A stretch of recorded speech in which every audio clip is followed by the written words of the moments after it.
প্রথমেই সবার কাছে ক্ষমা চেয়ে নিচ্ছি, এই কারণে যে আমি অনেক দেরি করে ফেলেছি রহিম হুজুরের ঘটনা দিতে। আসলে পরিবারের সদস্য, চাকরি, সন্তান, বউ আর নিজের ব্যস্ততা সব মিলে অনেক ঝামেলা ছিলাম, তাই ঘটনাটি দিতে আপনাদের মাঝে পারিনি। মায়ার সকল সদস্যরা যেভাবে রহিম হুজুরের ঘটনা এরকম ভালোবেসেছে তাতে আমি অনেক খুশি হয়েছি। আমি সারা জীবন কৃতজ্ঞ থাকব মায়ের ভৌতিকতা টিমের সাথে, কারণ তাদের সহযোগিতা না থাকলে রহিম হুজুরের কথা আজ এত মানুষ জানত না। এজন্য ধন্যবাদ দিয়ে আমি শেষ করতে পারবো না। আজকে আমি যে ঘটনা পাঠাচ্ছি সবাই মনোযোগ দিয়ে শুনবেন, বুঝতে চেষ্টা করবেন। মায়ার সকল সদস্যদের প্রতি ভালোবাসা রেখে শুরু করছি রহিম হুজুরের ঘটনা। আসসালামু আলাইকুম লিসেনার্স, আমি সামির আনসারি, মায়ের ভৌতিকতায় সবাইকে জানাচ্ছি স্বাগতম। শুরুতে যে কথাগুলো শুনলেন এটা সুমন ভাইয়েরই পাঠানো ঘটনার প্রথম কিছু অংশ তিনি শেয়ার করেছেন, যেটা আমি আপনাদেরকে বলেছি। এখন আপনারা তো জানেন সুমন ভাই আমাদেরকে রহিম হুজুরের ঘটনা পাঠিয়ে থাকেন। তিনি বেশ কিছুদিন আগেই আমাদেরকে ঘটনা পাঠিয়েছিলেন, সেই রহিম হুজুরের ঘটনা, যেটা আপনারা সবাই পছন্দ করে থাকেন, কিন্তু অনেক দিন তার এই ঘটনাগুলো আসলে মাঝে দিয়ে পাঠানো হয়নি এবং তিনি আমাকে বলেছেন যে তা পারিবারিকভাবে তিনি নানা সমস্যার মধ্যে ছিলেন। তো যাই হোক, আমি আজকে আবার রহিম হুজুরের ঘটনা শেয়ার করব এবং শুরুতেই সবার আগে আমি দুজনকে ধন্যবাদ দিতে চাই। একজন হচ্ছে সুমন ভাই, যিনি কিনা আমাদেরকে কষ্ট করে ঘটনাটি লিখে পাঠিয়েছেন। আরেকজন হচ্ছে আমাদের আব্দুর রহমান রাকিব ভাই, যিনি আমাদের মডারেটর, যিনি আমাকে এই ঘটনাটি গুছিয়ে দিতে সাহায্য করেছেন। তো যাই হোক, আমি আর দেরি করব না। আমাকে অসংখ্যবার ধন্যবাদ দিয়েছে সুমন ভাই, আমি তাকে অসংখ্য ধন্যবাদ জানাই। যাই হোক, ঘটনায় চলে যাব। আপনারা হয়তো একটি ঘটনার দ্বিতীয় অংশ জন্য অপেক্ষা করছিলেন, যেটা সুমন ভাই পাঠিয়েছিল বেশ কয়েকদিন আগে। সেই দ্বিতীয় অংশটাই আসলে আমি আজকে শেয়ার করব। রহিম হুজুরের ঘটনার দ্বিতীয় একটি অংশ, দ্বিতীয় পার্ট যেটা বলা যায় বাকি ছিল পাঠানো, সেটাই আজকে পাঠিয়েছে। এখন আপনারা হয়তো অনেকে প্রশ্ন করতে পারেন প্রথম পার্টটা কোন এপিসোডে শেয়ার হয়েছিল। এটা অবশ্যই আমরা পোস্টের মাধ্যমে জানিয়ে দিয়েছি ফেসবুক পেজ এবং গ্রুপে, আপনারা দেখলেই বুঝতে পারবেন প্রথম অংশ ছিল কোন পার্টে। তো যাই হোক, আমি চলে যাচ্ছি আজকের ঘটনায়। অনুরোধ করবো সবাই শুরু থেকে মনোযোগ দিয়ে শুনবেন। এটা একটু অনেক বড় ঘটনা, বুঝতে যদি কোনো ভুল হয়ে থাকে আমাকে ক্ষমা সুন্দর দৃষ্টিতে দেখবেন। যাই হোক, শুরু করছি আজকের ঘটনা। সুমন ভাই যেভাবে ঘটনাটি পাঠিয়েছে আমি সেভাবে আপনাদের মাঝে তুলে ধরার চেষ্টা করছি। ঘটনা বলার আগে কিছু কথা বলে নিতে চাই, দয়া করে সবাই মন দিয়ে শুনবেন। আপনারা রহিম হুজুরের ঘটনা শুনতে ভালোবাসেন, তাই আজ তিনি ভৌতিকতা বা মায়াতি স্থান পেয়েছেন। তবে দয়া করে এই ঘটনাগুলোকে বানানো বা কল্পনা বলে মনে করবেন না। এমন সত্যিকারের ঘটনা কল্পনা করা যায় না। এসব ব্যাপার জানতে চাইলে আপনাকেও এমন অন্ধকার দুনিয়ায় পা রাখতে হবে। রহিম হুজুর যা দেখেন তা অন্য কেউ দেখতে পাবে না, কারণ ইয়াকুব নামে যে জিন আছে তাকে সেসব জিনিস দেখার ক্ষমতা দিয়েছেন। আরেকটি কথা, অনেকেই বলছেন পুরো ঘটনাটি একবারে দিলে ভালো হতো, প্রথম অংশ দ্বিতীয় অংশ না দিয়ে। তাদের উদ্দেশ্যে বলছি, আপনারা যে 2 ঘন্টার ঘটনা শুনে থাকছেন, এটা লিখতে আমার প্রায় 1 মাস বা তার বেশি সময় লাগে। আমার পারিবারিক অনেক কাজ থাকে, ব্যক্তিগত অনেক কাজ থাকে, তো এগুলো মিলিয়ে ঘটনা লিখতে অনেক গুছিয়ে লিখতে অনেক সময় লাগে। এই 1 মাসে কত রাত যে না ঘুমিয়ে লিখেছি ঘটনা তার কোনো হিসেব নেই। সারাদিন পারিবারিক ব্যস্ততার পাশাপাশি অফিস থেকে এসে পরিবারকে কোনো সময় দিতে পারিনি ঘটনা লেখার জন্য। এর জন্য অনুরোধ করব, এই অন্ধকার জগতের ভয়ঙ্কর ঘটনাগুলো মনোযোগ দিয়ে শুনবেন। রহিম হুজুরের কাছ থেকে একটি ঘটনা শুনতে আমার প্রায় 3-4 মাসের বেশি সময় লাগে। তখন বুঝতে পারেন একটি ঘটনা কত বড় হতে পারে। এই 4 মাসের মধ্যেই রহিম হুজুরের সাথে আরও 4টি ঘটনা ঘটে যায়। যে ঘটনাগুলো শোনা তো দূরের কথা, একজন মানুষ 12 ঘন্টা অফিস করে বাসায় এসে পরিবার এবং সন্তানকে সময় না দিয়ে রাত জেগে ঘটনা লিখছে শুধুমাত্র আপনাদের ভালোবাসা পাবার জন্য। হ্যাঁ, আমি সুমন বলছিলাম, যেন আপনারা জানতে পারেন সব কিছু। যাই হোক, আশা করি সবাই বুঝতে পেরেছেন। তো একটু অনুরোধ করব, ঘটনা সম্পর্কে না জেনে কেউ ভুল বুঝবেন না। যদি কিছু জানার বা জিজ্ঞাসা করার থাকে প্রশ্ন করবেন, আশা করি উত্তর পাবেন। চলুন ঢুকে পড়ি সেই দুনিয়ায় যেখান থেকে প্রথম পর্ব শেষ করেছিলাম আমি। সবাই মনোযোগ দিয়ে শুনবেন, তাহলে সব কিছু বুঝতে পারবেন। ঘটনা শুরু হচ্ছে কিংলার্সের কথায়।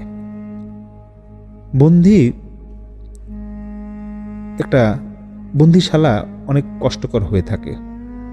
ঠিক এটার উপর ভিত্তি করেই কিংলাস বলেছিল, বন্দি করো এই নাদানকে, এই নাদানকে নিয়ে যাও আমার চোখের সামনে থেকে, না হলে অনেক কিছু ঘটে যাবে।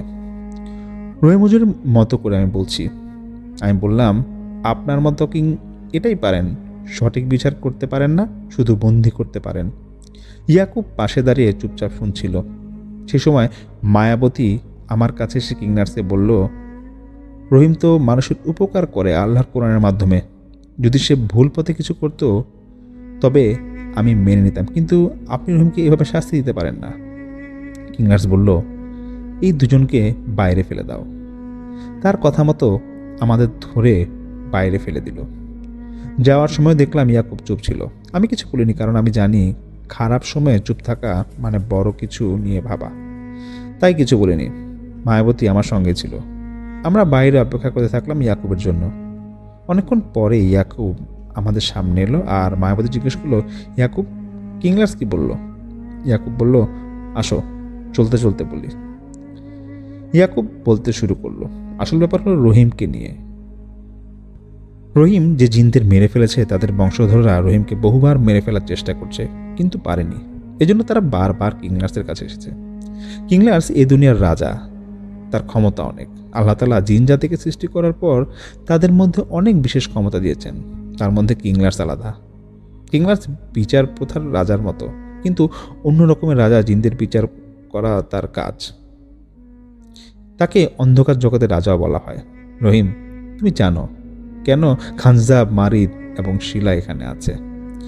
তারা একত্রিত হয়ে তোমাকে মেরে ফেলতে চায়। এরা সেই জিনের বংশধর যাদের তুমি মেরেছিলে। তারা তোমার নামে কিংলার্সের কাছে ফরমান বের করেছে এবং বিচার চেয়েছে। যেহেতু তুমি মানুষ, তাই তোমার বিচার তার সাজে না। এজন্য সে তোমাকে এখানে রেখে বাকিদের দিয়ে শাস্তি দিতে চায়। আর কিছুক্ষণ অপেক্ষা করলেই সব বুঝতে পারবে। কিংলার্সের সাথে আমারও কথা হয়েছে। সে আমাকে বলেছে সে তোমাকে সে ছাড়তে চায় না, কিন্তু আমরাও আমার ক্ষতি করতে পারবে না। আমি বলেছি, আল্লাহ যতদিন আমাকে বাঁচিয়ে রাখবেন ততদিন তোমাকে ছাড়া সম্ভব নয়। এসব শোনার পর আমার মাথায় কিছু কাজ করছিল না। তখন মায়াবতী ইয়াকুবকে জিজ্ঞেস করলো, তাহলে এর সমাধান কি? ইয়াকুব বলল, এখন আপাতত চুপচাপ থাকো এবং কি হয় সেটার জন্য অপেক্ষা করো। আমি দেখি এই সমস্যা কত দ্রুত শেষ করতে পারি। ওইদিকে আমাদের থাকার ব্যবস্থা করা হচ্ছে, সেখানেই আমাদের থাকতে হবে। আমি মায়াবতীকে জিজ্ঞেস করলাম, আচ্ছা, এখানে জিনেরা থাকে কিন্তু তারা দেখতে এমন কেন? এরা এমনভাবে চলাফেরা করে নাকি? মায়াবতী বলল, রহিম, তুমি এখানে এসেছো, এটা তোমার নসিব বলতে পারো। এইখানের বেশিরভাগ জিনেরা মানুষের পাশে থাকে। এখানকার জায়গার অনেক কিছুই এখনো দেখোনি। আগে সব দেখো, তারপর বলবে। এরপর এখান থেকে চলো, আমরা এখন রুমে যাব। আমি ইয়াকুবের কথা মতো রুমে চলে আসি। এই জায়গায় আমি নতুন, আমি জানি না আমি কোথায় আছি, দুনিয়ায় নাকি দুনিয়ার বাইরে। জানি না এখানে আমি কীভাবে নিঃশ্বাস নিচ্ছি বা এত স্বাভাবিকভাবে কেন চলাফেরা করছি। এখানে হাঁটাচলা করছিলাম আমি, একটু আমার মনে ছিল। আর আমার মনে অনেক প্রশ্ন ঘুরছিল, কিন্তু কোনো উত্তর খোঁজার রাস্তা ছিল না। আপনাদের একটু রুমের ব্যাপারে বলি। আমার জন্য আলাদা একটা রুম ছিল। বাহির থেকে দেখলে মনে হবে অন্তত 1 থেকে 1,500 বছর পুরনো একটা রুম, কিন্তু ভিতরে গিয়ে দেখি যেন অন্য এক জগৎ। এটা স্বাভাবিক বাড়ি হতে পারে না, কারণ বাড়িটি ভাসমান ছিল যেন হাওয়ার উপর। আমি এটা বুঝতে পেরেছিলাম। আর চিন্তায় ছিলাম নামাজ, কোরআন শরীফ, তেলাওয়াত নিয়ে, কারণ এখানে আমি কিছুই আনিনি। যেটা আমার বিছানা ছিল তাকে আমি বিছানা বলতে পারি না, অন্য কিছু বলতে হবে, কারণ জীবনে প্রথমে এমন কিছু আমি দেখছিলাম। আমার মনে ভয় ছিল না, কারণ জীবন মৃত্যুর মালিক আল্লাহ। যারা আমাকে এখানে নিয়ে এসেছে বা যারা বিচার করেছে তারাও আল্লাহর সৃষ্টি। তবে চিন্তা হচ্ছিল সেই মানুষগুলো নিয়ে যারা বিপদে পড়লে আমার কাছে আসতো। খারাপ লাগছিল। ভাবছিলাম তারা এখন কার কাছে যাবে, কি তাদের উপকার করবে। আমি কি এখান থেকে বাসায় ফিরে যেতে পারবো? মানুষের উপকার করতে করতে এটাই যেন আমার কাছে একটা নেশা হয়ে গেছে। রাফির জন্য খারাপ লাগছিল। জানি না সে কেমন আছে, খুলনা থেকে চলে গেছে কিনা। এসব ভাবতে ভাবতে আমি ঘুমিয়ে পড়লাম। এখানে দিন রাত কিছু বোঝা যায় না, সবই সমান। কেউ যদি এখানে 20 দিনও থাকে তার কাছে মনে হয় মাত্র এসেছে এখানে। তো হঠাৎ ঘুম ভাঙে কারো ডাকে। উঠে দেখি আমার বিছানা থেকে কিছু দূরে একজন দাঁড়িয়ে আছে। বুঝাই এটা জিন, কারণ এখানে আমি একমাত্র মানুষ, বাকি সবাই জিন। সে আমাকে সালাম দেয়, আমি উত্তর দিই। সে আমার হাতে জায়নামাজ আর কোরআন শরীফ দিয়ে বলে, হুজুর ফজরের নামাজ পড়ে নিন। কিছু না বলে জায়নামাজটা দিয়ে গেল, আমি নামাজটা পড়ে নিই। বাইরে গিয়ে দেখি দিনের মতো যেমন প্রথমে দেখেছিলাম। আমার মাথা কাজ করছিল না, রাতকে দিন বানানো কিভাবে সম্ভব। ভাবছিলাম হয়তো ঘুমানোর সময় রাত ছিল। তখনই একজন সামনে এসে সালাম দেয়, আমি উত্তর দিলাম। সে বলে, হুজুর আপনি যা ভাবছেন তা ঠিক, এখানে দিন রাত সমান, কারণ জিনদের তো ঘুম পায় না, এটা আল্লাহর একটা রহমত বলতে পারেন। আমি জিজ্ঞেস করলাম, আচ্ছা এই জায়গাটা আসলে কি, কেন এটা এমন কেন? তো জিনটি বলল, হুজুর এই বিষয়ে পরে কথা বলবো, এখন বলার সময় হয়নি, সময় হলে সব খুলে বলবো। এই কথা বলে সে হাওয়ায় মিশে যায়। এখনো ইয়াকুব বা মায়াবতীর কোনো খোঁজ নেই। আমি রুমে ফিরে ইয়াকুবকে স্মরণ করি, কিন্তু সে আসে না। অনেকবার ডাকলেও সে আসছিল না। আমি নতুন, কিছুই চিনি না, একা কোথায় যাব এসব ভেবে রুমে ফিরে আসি। কিছুক্ষণ পরেই ইয়াকুব আসে। সে জিজ্ঞেস করলো, রহিম শরীর কেমন আছে এখন? আমি বললাম, আলহামদুলিল্লাহ ভালো। তাকে বললাম, এই জায়গায় আমি নতুন, একা একা কী করব? আমি এখান থেকে কবে বাসা যেতে পারবো?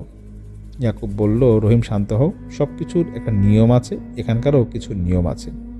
তুমি বিশ্রাম নাও, আমি আবার আসবো, চিন্তা করো না, আমি থাকলে তোমার কিছুই হবে না, এখানে আমরা আছি। মায়াবতীও ঠিক আছে। তো এই কথা বলে সে চলে যায়। আসলে আমার কিছু বলার ছিল না, আর আমি বা কি করতে পারি? এখানে আমার কোনো ক্ষমতা কাজ করবে না, চুপ করে দেখা ছাড়া আর কিছুই করার ছিল না আমার তখন সেখানে। তা আমি রুমে এসে নামাজ পড়ে কোরআন শরীফ তেলাওয়াত করতে থাকি। আসলে এখানে সময় বোঝার কোনো উপায় ছিল না, দিন রাত যেন এক হয়ে গেছে। তাই আমার মতো করে সব কিছু করছিলাম আমি। তো অনেকক্ষণ পর মায়াবতীর আমার কাছে আসে। তাকে দেখে আমি খুবই খুশি হই। তো মায়াবতী আমাকে বলল যে, রহিম তুমি যখন আমাকে ডাকছিলে তখন আমি কিছু কাজে ব্যস্ত ছিলাম, তাই আসতে পারিনি। আর ভয় পেও না, এখানে তোমাকে কিছু করতে পারবে না যতক্ষণ আমি আছি। তো কিছুক্ষণ পর ইয়াকুব আমার কাছে এলো। মায়াবতী ইয়াকুবকে জিজ্ঞেস করলো যে, আচ্ছা ইয়াকুব, শুনলাম ওইখানে কিংলাস রহিমের ব্যাপারে কিছু বলছে, কি বলছে? ইয়াকুব মন খারাপ করে বলল, মায়াবতী আসলে কিংলার্স রহিমের ব্যাপারে খুবই আগ্রহী। আমি তাকে অনেক অনুরোধ করছি যেন রহিমকে ছেড়ে দেয়, কিন্তু সে বলেছে এখানে রহিমকে 5 মাস থাকতে হবে, তারপর তার বিচার করবে। মায়াবতী এই কথা শুনে খুব রেগে গেল। কি বলছো এসব? এটা কি সার্কাস নাকি যে 5 মাস রহিমকে এখানে আটকে রাখতে হবে? যা খুশি তাই করবে? ইয়াকুব বলল, মায়াবতী তুমি তো ভালো করে জানো যে এখানে যদি আমি কিংলার্সের কথা না মানি এবং রহিমকে চুরি করে নিয়ে যাই, তাহলে রহিমকে কি করবে? ওরা রহিমকে বাঁচতে দেবে না, একের পর এক বিপদ আসতেই থাকবে। আর আমি সবসময় তো ওর পাশে থাকতে পারবো না, তুমিও পারবে না। তাই আমাদের শান্ত থাকতে হবে এবং সুযোগ বুঝে রহিমকে এখান থেকে নিরাপদে নিয়ে যেতে হবে, যাতে তার কোনো ক্ষতি না হয়। আর রহিমের পাশে আছি, সব ঠিক হয়ে যাবে। আমি ইয়াকুব ও মায়াবতীর সব কথা শুনে চুপ করেছিলাম। আমার মনটা খারাপ হয়ে গেল, নিজের জন্য না, বরং বিপদে পড়া মানুষের জন্য। মনে মনে দোয়া করছিলাম, আল্লাহ তুমি তাদের রক্ষা কর, বিপদ থেকে মুক্তি দাও। ঠিক সে সময় ইয়াকুব আমার কাঁধে হাত রেখে বলল, রহিম আমি জানি তুমি মনে মনে খুব কষ্ট পাচ্ছ, তোমার কষ্ট হচ্ছে কেন সেটাও জানি। রহিম তোমাকে একটা হাদিস শোনাই, মন দিয়ে শুনো, তাহলে বোঝা যাবে। যখন তুমি নিজের ঘরে নীরবে কান্না করো, আল্লাহ তখন ফেরেশতাদের উদ্দেশ্যে বলেন, কিসের কারণে আমার এই বান্দার চোখে পানি এসেছে? ফেরেশতা তখন বলেন, আপনার বান্দা সুখে নেই, বহুদিন হলো হাসেনি।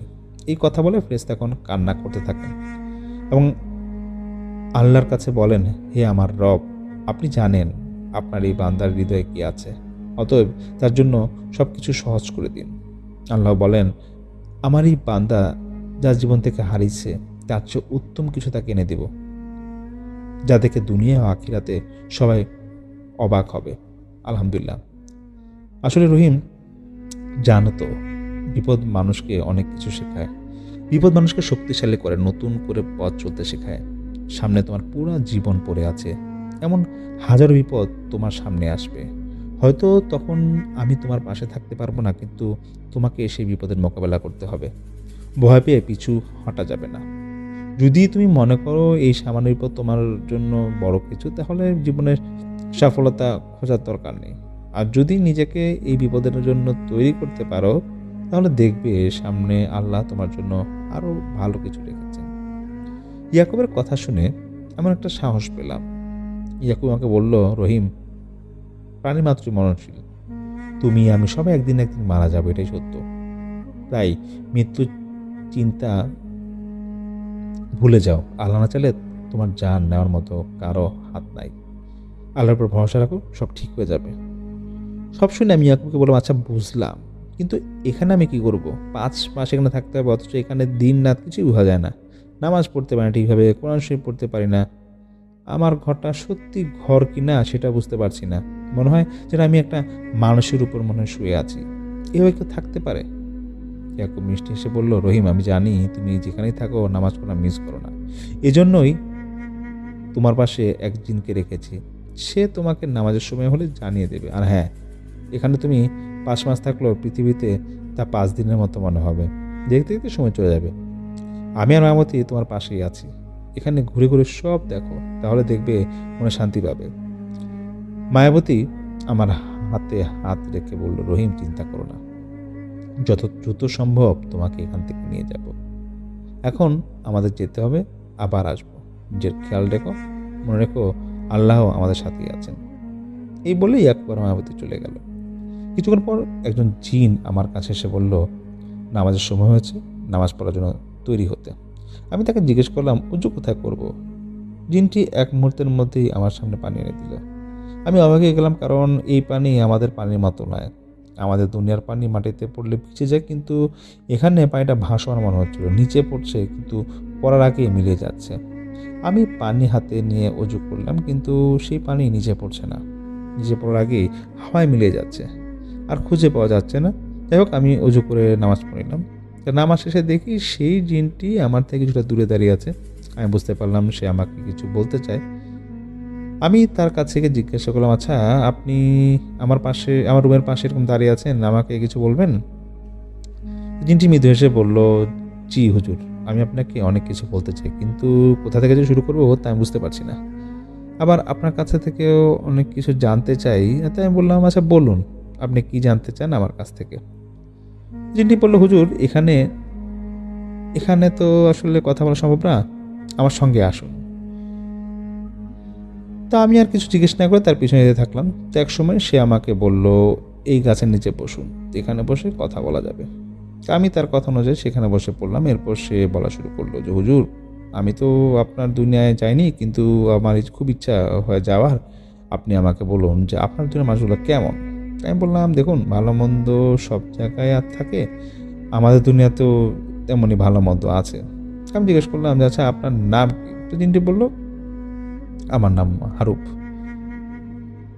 তো আমি জিজ্ঞেস করলাম যে হারুপ মানে কি? সে বলল, হারুপ মানে হলো যে কোনো রূপ নিতে পারি না, মানে যে কোনো রূপ নিতে পারি আমি।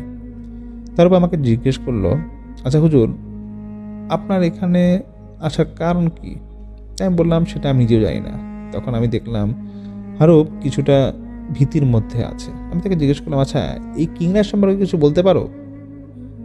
হারুপ চারদিকে তাকে নিশ্চিত হলো কেউ শুনছে কিনা। তারপর বলা শুরু করলো, হুজুর, আমি যা বলবো তা শুধু আপনার আর আমার মধ্যে না থাকবে, যদি কথা দিয়ে থাকেন আমাকে।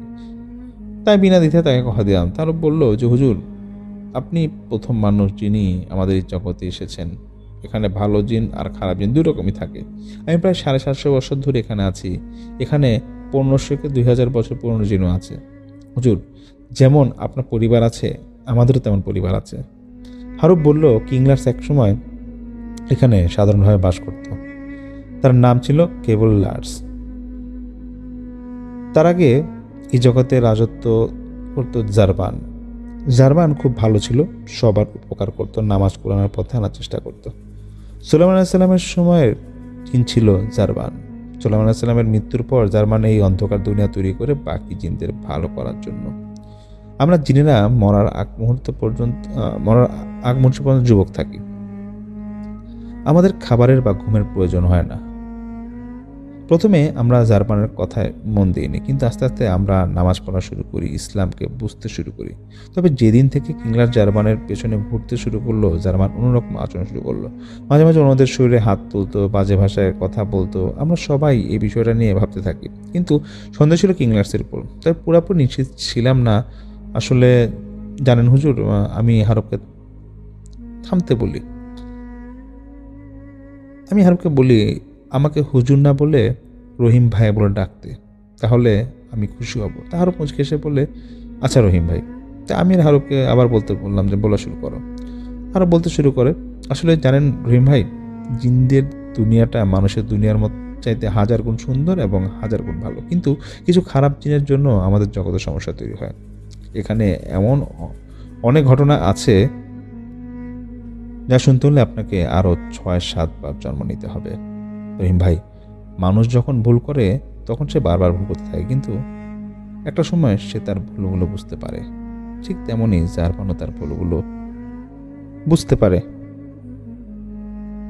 কিন্তু সেই সময়টা আর জার্মানের জন্য ছিল না, কারণ তার সব কিছু কিংলার্স নিজের নিয়ন্ত্রণে নিয়ে এসেছিল। এর কিছুদিন পরেই জার্মানের মৃত্যু হয় এবং তার সব দায়িত্ব কিংলার্সের হয়ে যায় আর কি। তখন থেকেই ভালো কাজের চেয়ে খারাপ কাজের প্রবণতা বাড়তে থাকে। হারুপ আরও কিছু বলতে যাবে, ঠিক তখনই কিছু জিন আসার শব্দে হারুপ হাওয়া হয়ে যায়। আমি সেটা বুঝতে পেরে নিজে হাঁটতে থাকি। সে জিনগুলো আমার কাছে এসে বলে, কিংলার্স তোকে ডাকছে। এই তুই কথা শুনি আমার মাথা গরম হয়ে যায়। যাই হোক, নিজেকে শান্ত করে জিনদের বলি, যদি কিংলার্সের আমাকে দরকার হয় তাহলে সে নিজেই আমার কাছে আসবে, আমি তার কাছে যেতে পারবো না। এইভাবে কিছুক্ষণ সেই জিনদের সাথে আমার তর্ক চলে। একসময় তারা চলে যায়। এরপর হারুপ আবার আমার কাছে আসে। আমি কিছু বলার আগেই সে বলে, রহিম ভাই, এখন আমাকে যেতে হবে, কারণ একটু পরে কিংলার্স এখানেই আসবে আপনার সাথে কথা বলবার জন্য। তাই আমার এখানে থাকা ঠিক হবে না, পরে এবার আসবো। আমি কিছু না বলে হারুপকে বিদায় দিলাম। যাওয়ার সময় হারুপ বলে যায় যেন কিংলার্সের সাথে ভালো ব্যবহার করি। আমি তাকে সান্ত্বনা দিয়ে চলে যেতে বলি। তারপর সে চলে যায়। তার কিছুক্ষণ পরে কিংলার্স আমার সামনে আসে, খুব স্বাভাবিকভাবে মানুষের রূপে। আমি কিংলার্সকে সালাম দিই। কিংলার্স মৃদু একটা হাসি দিয়ে আমার সালাম উত্তর দেয় এবং বলে, রহিম, আমি এভাবে তোমার সামনে এসেছি, তোমার কি ভয় করছে না? আমি তাকে বললাম, ভয় কেন করবে? আমি ভয় পাই একমাত্র আল্লাহকে, আর মৃত্যু তো একদিন আসবেই, এই নিয়ে ভয় পাওয়ার কিছু নেই। কিংলার্স বলল, আচ্ছা বুঝলাম, চলো ওই দিকটা যাই। আমি বললাম, কেন? সে বলল, এইমাত্র তুমি বললে যে তুমি ভয় পাও না, তাহলে তোমার যেতে সমস্যা কি? আর এখানে তোমাকে মেরে ফেলার ইচ্ছা আমার নেই। আমি শুধু তোমার সঙ্গে কথা বলতে এসেছি, আর যে কথাগুলো বলবো সেগুলো শুধু আমার মাঝেই থাকবে। আমি আর কিছু না ভেবে কিংলার্সের সাথে হাঁটতে লাগলাম।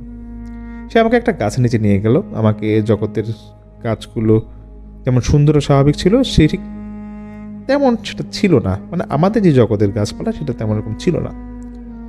যে গাছের নিচে কিংলার্স আমাকে নিয়ে গিয়েছিল সেটা ছিল অনেক পুরানো।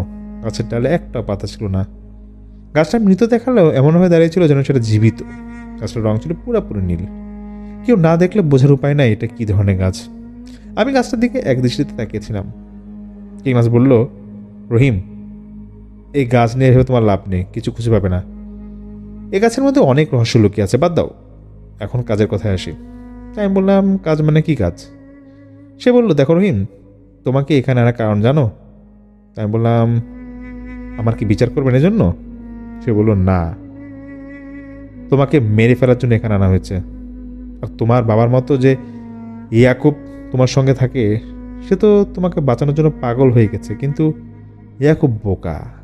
আমি বললাম, সাবধানে কথা বলবেন, ইয়াকুব বোকা নয়, আর আমিও খারাপ নই, যা বলবেন সরাসরি বলুন। কিংলার্স হাসতে হাসতে বলল, বলার জন্যই তো তোমাকে এখানে নিয়ে এলাম। রহিম, আমি তোমাকে এই বিচার থেকে মুক্তি দিতে পারি, তাহলে তুমি কোনো সমস্যা ছাড়াই নিজের বাড়িতে ফিরে যেতে পারবে। আমি এই কথা শুনে বুঝতে পেরেছিলাম কিংলার্সের সাথে ওর মনে কোনো একটা মতলব ছিল। তাই আমি বললাম, তার জন্য আমাকে কি করতে হবে বলুন তো? কিংলার্স বলল, বেশি কিছু না, আজ থেকে তোমার এসব কাজ বন্ধ করে দিতে হবে। আমি জিজ্ঞেস করলাম যে কোন কাজ? কিংলার্স বলল, এই যে আমার জিনদের তুমি শাস্তি দিচ্ছ, আমার কাজে বাধা দিচ্ছ, এসব কাজ বন্ধ করে দিতে হবে। আর সাথে আমি তোমাকে একটা কাজ শেখাবো, সেটা তোমাকে করতে হবে। তবে হ্যাঁ, ফ্রিতে কিছু করতে হবে না। তার জন্য তোমার সব চাহিদা আমি পূরণ করবো। তুমি যা চাও আমি তা দিতে রাজি। আমি কিংলার্সে বললাম, তাহলে আমাকে কি দিবেন? সে বলল, তুমি কি চাও বলো? রাজ্য চাও, রাজত্ব চাও, নাকি শাসন? দুনিয়াতে তুমি রাজা হয়ে থাকার মতো ব্যবস্থা আমি করে দিব। আমি একটা মুচকি হাসি দিলাম। আমি বললাম, আচ্ছা বুঝলাম, এখন আমার একটা প্রশ্ন উত্তর দিন। তো সে বলল, কি প্রশ্ন বলো তো? আমি জিজ্ঞেস করলাম, আপনি কি মৃত্যুকে বিশ্বাস করেন? ইংলাস বলল, হ্যাঁ করি। আমি আবার বললাম, আচ্ছা আপনি কি আখিরাতকে বিশ্বাস করেন? সে বলল, না করি না। তাই বললাম, কেন? তো কিংলাস বলল, আমি যা নিজের চোখে দেখি তাই বিশ্বাস করি, শোনা কথা বিশ্বাস করি না। তা আমি কিংলাসের কাছে গিয়ে বললাম, আমি বিশ্বাস করি হাসর, মিজান, আখিরাত, আর এই কথাও যে আল্লাহ পাপীদের ক্ষমা করবেন না। আর আপনার এই সামান্য কিছুদিনের চাহিদার জন্য আমি আমার সারা জীবন নষ্ট করতে পারবো না। আমি মহান আল্লাহর কাছে পাপী হতে চাই না। আর আপনি যদি আমাকে মেরে ফেলার জন্য এখানে নিয়ে আসেন, তবে চেষ্টা করুন, দেখুন পারেন কিনা। যদি আল্লাহ না চান, আপনি আমার শরীরের একটি পশম ছিঁড়তে পারবেন না। আশা করি বুঝতে পেরেছেন। কিংলাস রাগে পিছনে ফিরে যখনই চলে যাবে, আমি তাকে আবার ডেকে বয়ে বললাম যে, একটা কথা ভুলে যাবেন না, আল্লাহ জিন এবং মানুষকে সৃষ্টি করেছেন তার ইবাদতের জন্য। আর আমাদের নবী আপনার মতো অনেক জিনকে শুদ্ধ করেছেন এবং তাদের দিয়ে কাজ করিয়েছেন। আপনি নিশ্চয়ই কথা জানেন। আর আমি তো সেই নবীদের অনুসারী, তাহলে আমি কেন পারবো না? কিংলাস চুপ করে সেখান থেকে চলে গেল কিছু না বলে। আমি এবার আসল ব্যাপারটা বুঝতে পারি। হুলস, মারিদ, শিলা, এই সব ছিল শুধু দাবার একটা চাল আমাকে এখানে আনার জন্য। যাই হোক, আমি আমার মতো করে সেই জায়গায় ঘুরতে থাকি। এক সময় ইয়াকুব আমার কাছে এসে এবং জিজ্ঞাসা করে যে, রহিম তুমি এখানে কেন, কীভাবে আসলে? আমি ইয়াকুবকে শান্ত করে বলি এবং সবই খুলে বলি। তো ইয়াকুব সব শুনে কিছুটা ভয়ের মধ্যে পড়ে যায়, কারণ কিংলার্সের কাছে অনেক বাহিনী আছে আর ইয়াকুব একা কীভাবে আমাকে রক্ষা করবে তা নিয়ে চিন্তায় পড়ে যায়। তা আমি ইয়াকুবকে বললাম যে, চিন্তা করবেন না, আমার জানে মালিক আল্লাহ। যদি আল্লাহ আমার নসিবে এখানেই মৃত্যু লিখে রাখেন, তাহলে সেটাই হতে রাজি। আর চিন্তা বা ভয় পাবার আমার কিছু নেই। তো ইয়াকুব কিছু না বলে কিছুক্ষণ চুপ থাকে। আমি ইয়াকুবের বুকে মাথা রেখে কান্না করে বললি, বাবা, আপনার মাঝে আমি আমার বাবাকে খুঁজে পাই। কত কিছুই না বলি আপনাকে, কত রাগ দেখায়, কত তর্ক করি, আপনি কখনো কিছু বলেন না, শুধু চুপ করে থাকেন আর বোঝানোর চেষ্টা করেন। হয়তো কিছুটা বুঝি, আবার কিছুটা বুঝি না। আমার বাবা মারা যাওয়ার পর থেকে আজ পর্যন্ত আমার কষ্টটা ঠিকভাবে অনুভব করি না। আপনার জন্য আমার একটা অনুরোধ, আমি যদি এখানে মারা যাই, তাহলে আমার লাশটা সেই জায়গায় মাটি দিতে বলবেন যেখানে আমার বাবাকে কবর দেওয়া হয়েছে। ইয়াকুব আমার মাথায় হাত রেখে বলল, রহিম, বাবা বলে যখন ডাক দিয়েছ, আমি বেঁচে থাকতে তোমার শরীরে কেউ হাত দিতে পারবেন না, আল্লাহর কসম করে বললাম। এই বলে সে আমাকে রুমে নিয়ে গেল এবং বলল, রহিম, নামাজের সময় হয়ে গেছে, নামাজটা পড়ে নাও, আমি আবার পরে আসবো। আর হ্যাঁ, ভয় পেও না, তোমার কিছুই হবে না, তোমার উপর সবসময় আমার নজর আছে, আমি দেখছি তোমাকে কীভাবে মুক্ত করা যায়। এই কথা বলে ইয়াকুব চলে গেল। আমি নামাজে পড়ে রুমে বসে বসে কোরআন শরীফ তেলাওয়াত করছিলাম। আমি আমার তেলাওয়াত শুনে সেই জিন হারুপ আবার আমার কাছে এসে বসে, কিন্তু কোনো কথা না বলে মন দিয়ে আমার তেলাওয়াত শুনছিল। তো এক সময় তেলাওয়াত বন্ধ করে হারুপের দিকে তাকাই, আমি দেখি তার চোখে পানি। তা আমি জিজ্ঞেস করলাম যে, আচ্ছা, জিনরা কি কান্না করতে পারে?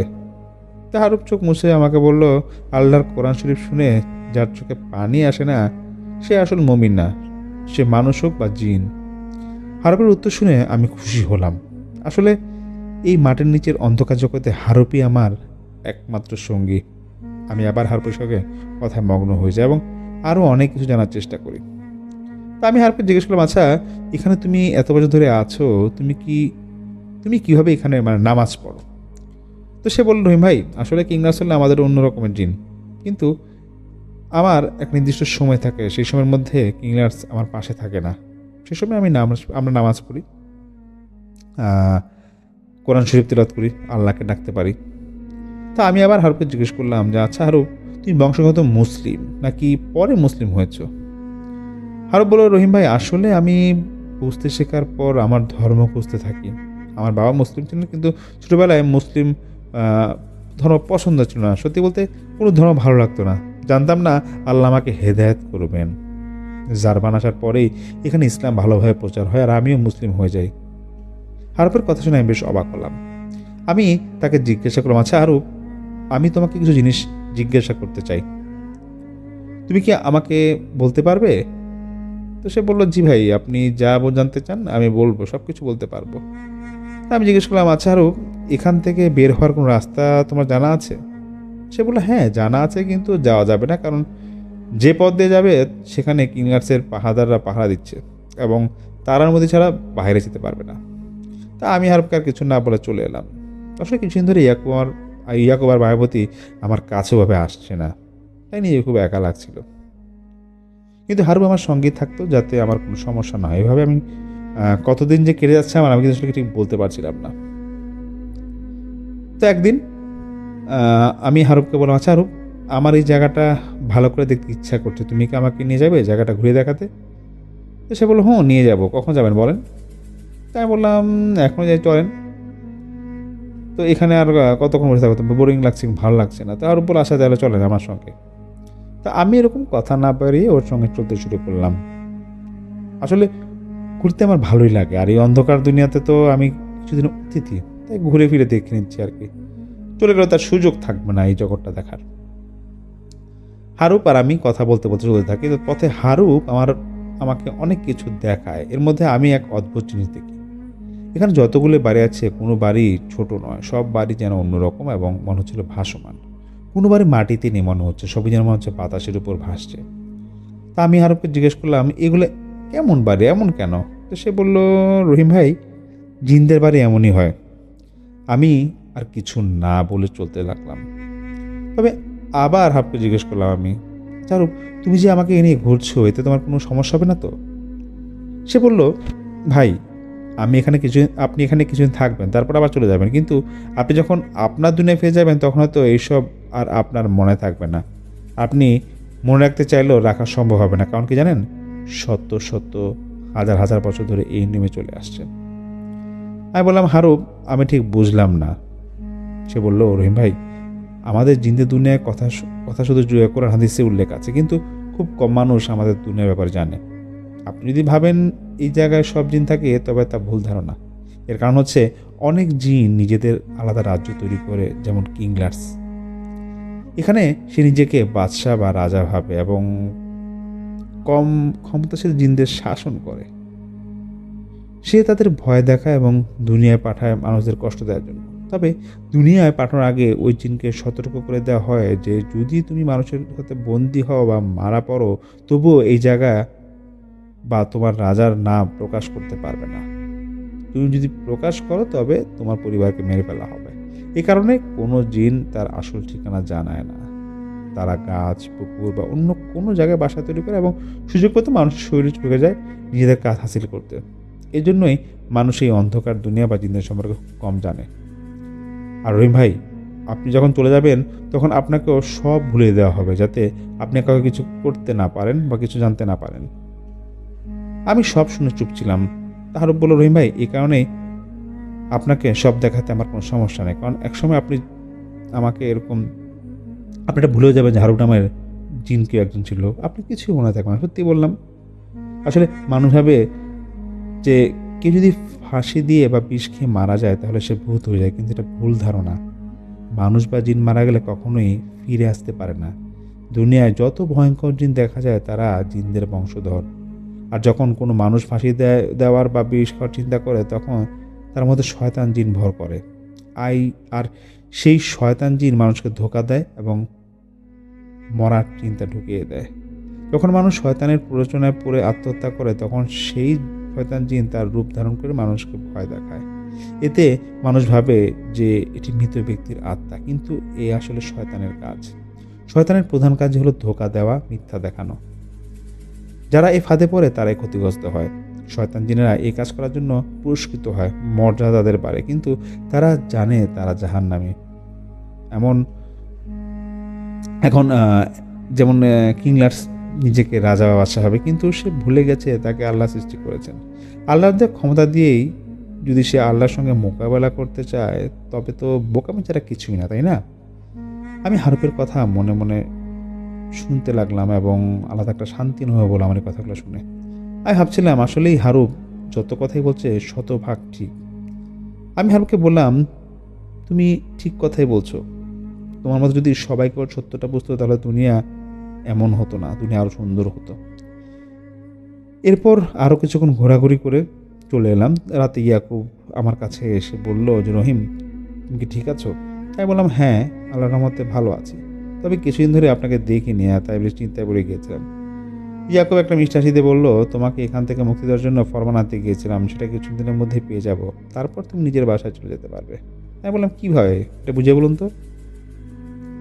সে তখন বলল যে, এখন তোমাকে সব বলতে পারবো না, পরে সব খুলে বলবো, এখন তোমাকে যেতে হবে, তুমি নিজের যত্ন নিও, কোনো সমস্যা মনে হলে আমাকে ডাকবে। এই কথা বলে ইয়াকুব চলে গেল। তা আমি আমার মতো করে আমল করতে লাগলাম। এইভাবে কতদিন কত মাস কেটে গেল ঠিক বলতে পারি না সঠিক। তা একদিন হারুপ আমার কাছে এসে বলল, রহিম ভাই আপনার কাল বিচার হবে। আমি জিজ্ঞেস করলাম, বিচার মানে কি? আপনি কীভাবে জানলেন? তো সে বলল, রহিম ভাই আপনার জন্য যদি এটা না জানতে পারি তাহলে কীভাবে আপনার ভাই হব। যাই হোক, সে আমাকে শক্ত থাকার পরামর্শ দিল। আমি আর কিছু না বলে নিজের মতো আমল করতে লাগলাম। এর মধ্যে এতদিন কেটে গেল, মায়াবতীর কোনো খবর পেলাম না, সে আমার কাছে এলেও না। যাই হোক, অবশেষে সেই বিচার দিন চলে আসে। আমাকে সেই বিচার স্থানে নিয়ে যাওয়া হলো, যেখানে থেকে আমাকে বন্দি করে এখানে রাখা হয়েছিল। কিংকর তার লোকজন নিয়ে আমাকে ধরে নিয়ে গেল। আমি সেই বিচার স্থানে গিয়ে দাঁড়ালাম এবং আমার এক পাশে ইয়াকুব দাঁড়িয়ে ছিল, হয়তো আমার আগেই সেখানে সে পৌঁছেছিল। আমি চুপচাপ ছিলাম, কিন্তু কিছুক্ষণ পর দেখলাম মায়াবতীও এসে আমার জন্য পাশে দাঁড়ালো। আমাকে সেইকে দেখে সেই ইশারাতে শান্ত থাকতে বলল। তারপর কিংলাস এসে উপস্থিত হলো। সঙ্গে সঙ্গে বিজয় স্থানের পরিবেশ অন্যরকম হয়ে গেল। চারপাশে হালকা আলো আর অন্ধকারের অদ্ভুত মিশ্রণ। কিংলাস তার জায়গায় বসে আমার দিকে তাকে রহস্যময় হাসি দিল। আমি বুঝতে গেলাম যে এই হাসির মধ্যে অন্য কিছু লুকিয়ে আছে কিনা। তাই বুঝে গিয়েছিলাম হয়তো কিছু লুকিয়ে আছে। তো কিংলাস বলল, রহিম তোমার আজ বিচার হবে, তুমি জানো?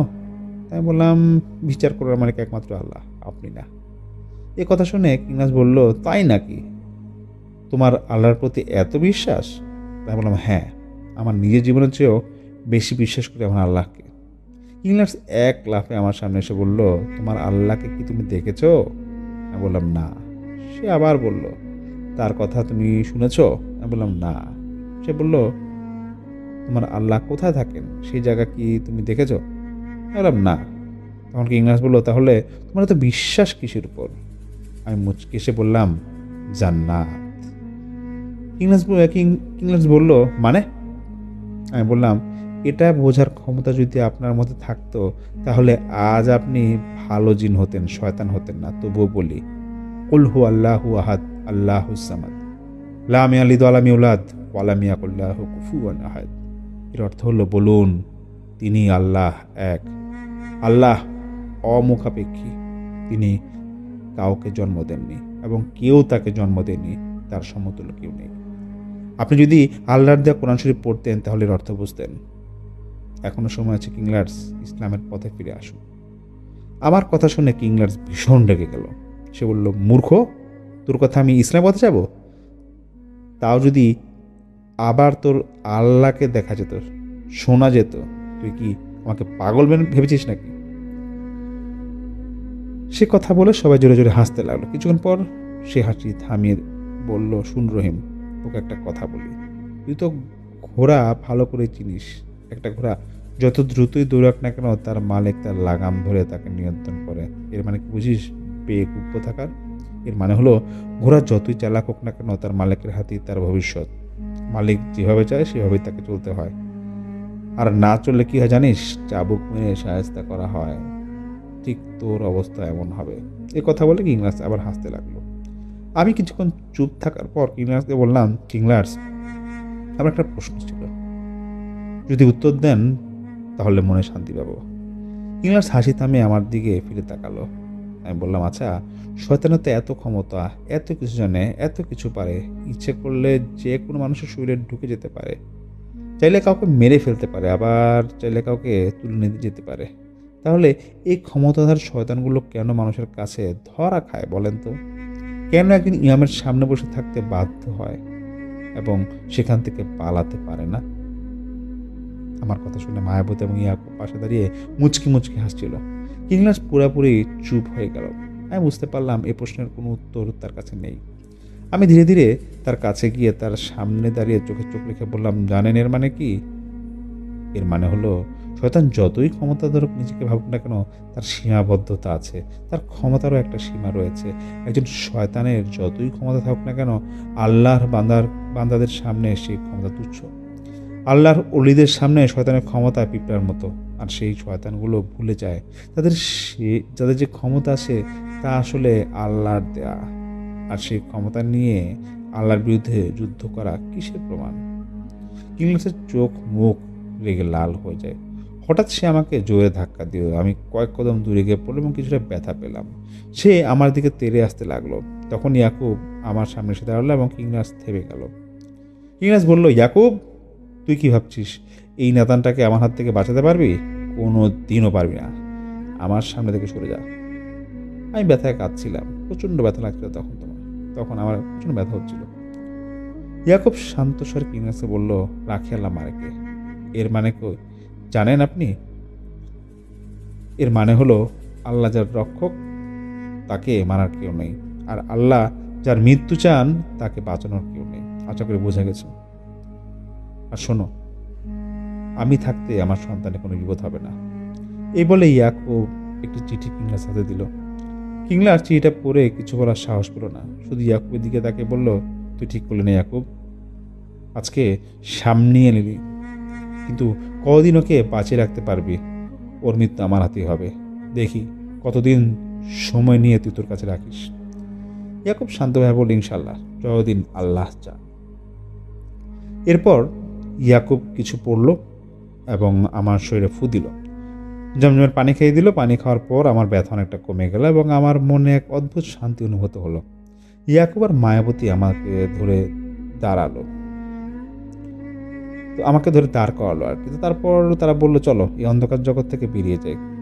তা আমি যাওয়ার সময় মহান আল্লাহর কাছে দুহাত ধরে তুলে অনেক শুকরিয়া আদায় করলাম এবং কিংলাসের জন্য দোয়া করলাম। এরপর ইয়াকুবের সঙ্গে বাইরে বেরিয়ে এলাম। বাইরে এসে দেখি হারুপ আমার জন্য দাঁড়িয়ে আছে, আমাকে থেকে কান্না করছে। আমি হারুপকে বুকে জড়িয়ে ধরে বললাম, হারুপ, তোমার যখন মন চাইবে আমার কাছে চলে এসো, কোনো সমস্যা নেই। আর আল্লাহর দেখানো পথ ছেড়ো না, সবসময় আল্লাহর পথে দেখো। হারুপ বলে, আচ্ছা। বিদায়ের সময় সে বলল, আল্লাহ নিশ্চয়ই ভালো মানুষের সঙ্গে থাকেন এবং তাদের রক্ষা করেন। আমি হারুপের কথা শুনে একটু হাসলাম। তারপর সেই জায়গায় চলে এলাম। ইয়াকুব আমাকে বলল, রহিম, তুমি ঘুমিয়ে পড়ো। তার কথা শুনে আমি আবার ঘুমিয়ে পড়লাম। যখন চোখ খুললাম আমি দেখি সেই কবরস্থানে দাঁড়িয়ে আছি। রাত, জায়গা সব কিছু একই রকম। আমি চোখ মুছতে মুছতে ইয়াকুবকে বললাম, আমি কোথায় আছি? সে বলল, যেখানে গিয়েছিলে সেখানেই আছো, মানে যেখান থেকে গিয়েছি সেখানেই আছো। আমি বললাম, তাহলে বাসায় চলুন। ইয়াকুব বলল, অপেক্ষা করো। কিছুক্ষণ পর একটি গাড়ির শব্দ শুনলাম। গাড়ি এসে কিছুটা দূরে থামলো। ইয়াকুব বলল, সালাম দাও। আমি সুন্দর করে সালাম দিলাম, আসসালামু আলাইকুম রহমতুল্লাহ বারাকাতুহু।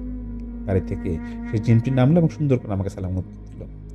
সে সুন্দরভাবে এরকম উত্তর দেওয়ার পর আরবিতে জিজ্ঞেস করলো, এখন কেমন আছো? তাই আমি উত্তর দিলাম, আলহামদুলিল্লাহ, ভালো।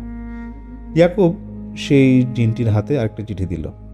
জিনটি খুশি মনে চিঠি নিয়ে বলল, যেমন আছো তেমনই থাকো, নিজের পরিবর্তন বা অহংকারে গা ভাসাবে না, নইলে সব কিছু হারাবে।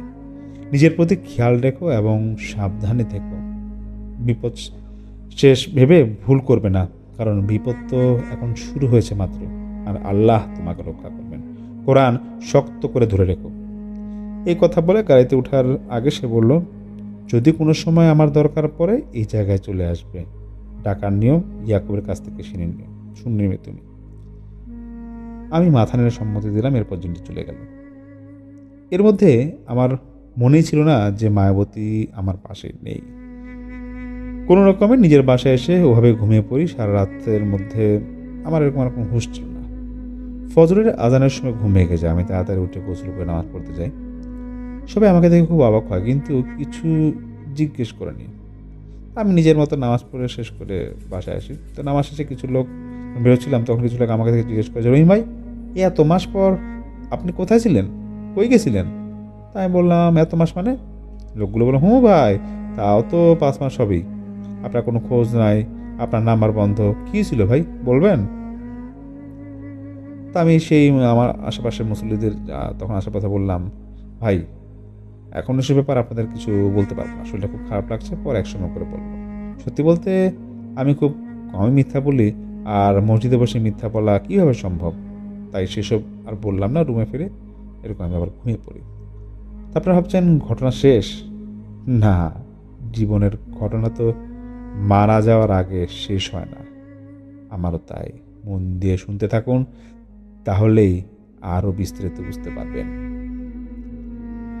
এভাবেই কেটে গেল কয়েকদিন। আমি ধীরে ধীরে স্বাভাবিক হয়ে গেলাম। এর মধ্যে সেই জগতের কথা অনেকটাই ভুলে গেলাম। এটা স্বাভাবিক, নিজের মতো ব্যস্ত থাকলে অনেক কিছুই ভুলে যেতে হয়। একদিন রাতে আমি ইয়াকুবকে জিজ্ঞাসা করলাম, আচ্ছা আমি কীভাবে 5 মাস থাকলাম, আমার বিশ্বাসই হচ্ছে না। ইয়াকুব বলল, কেন বিশ্বাস হচ্ছে না? আমি বললাম, কীভাবে হবে, যেখানে কোনো রাত নেই, সময় নেই, যেখানে 5 মাস থাকার কথা, কিভাবে বিশ্বাস করব? ইয়াকুব এসে বলল, এইটাই তো আমাদের জগৎ, তুমি যতই দেখবে ততই অবাক হবে, কিছুই বুঝতে পারবে না। তাই আমি বললাম, আচ্ছা কথায় কথায় মনে পড়ে গেল একটা বিষয়, যে জাফরকে একটু বলবেন, আর আপনি তো আমাকে কিছু বললেন নাই। ইয়াকুব বলল, এখন জেনে কি হবে? আমি বললাম, না আমার জানতেই হবে, সে কি জিন, কে এই জাফর, আমাকে বলেন তো। অনেক অনুরোধের পর ইয়াকুব বলল, ঠিক আছে শোনো রহিম, কবরস্থানে যাকে দেখেছো সে ওই কবরস্থানে পাহারাদার, আর সে জানে সে অন্ধকার জগতে যাওয়ার রাস্তা, কিন্তু তার জন্য অনুমতি লাগে, যা আমি আগে পেয়েছিলাম তোমার জন্য। তবে সেই জিনটি ভালো, সবাই তাকে সর্দার বলে ডাকে, সে মানুষের উপকার করে, ক্ষতি করে না। আর জাফর, যখন তোমাকে বিপদে দেখলাম, আমার মাথায় কিছু কাজ করছিল না। একটা চিন্তা ছিল কীভাবে তোমাকে এই জায়গা থেকে মুক্ত করব। পরে দেখলাম কিংলার্স তোমাকে মারার ফন্দি করছে, তখন আমার মাথায় জাফরের কথা এলো। জাফর হলো কিংলার্সের বড় রাজা, তার কাছে সবসময় সঠিক বিচার পাওয়া যায়, আর অনেক জিন তাকে ভয় পায়। তার শক্তি এত বেশি যে কেউ না দেখলে বুঝতে পারবে না। তাই আমি সোজা জাফরের কাছে চলে যাই। জাফর আমাকে চিনতো, জানতো, তাই তোমার কথা বলার পর আমাকে একটা চিঠি লিখে দেয়। সেই চিঠি কিংলার্স পড়ে তোমাকে ছেড়ে দেয়। কিংলার্স খুব ভালো করে জানতো জাফরের কথা না মানলে তার অনেক বড় ক্ষতি হতে পারে, আর কিংলার্স কখনোই জাফরের সঙ্গে পেরে উঠবে না, তাই তোমাকে ছেড়ে দেয়। বুঝতে পেরেছো এবার? আমি বললাম, সব বুঝতে পেরেছি, তবে একটা প্রশ্ন, যে কিংলার্স যখন আমাকে মারতেই চাইছিল তখন এর আগে মারলো না কেন?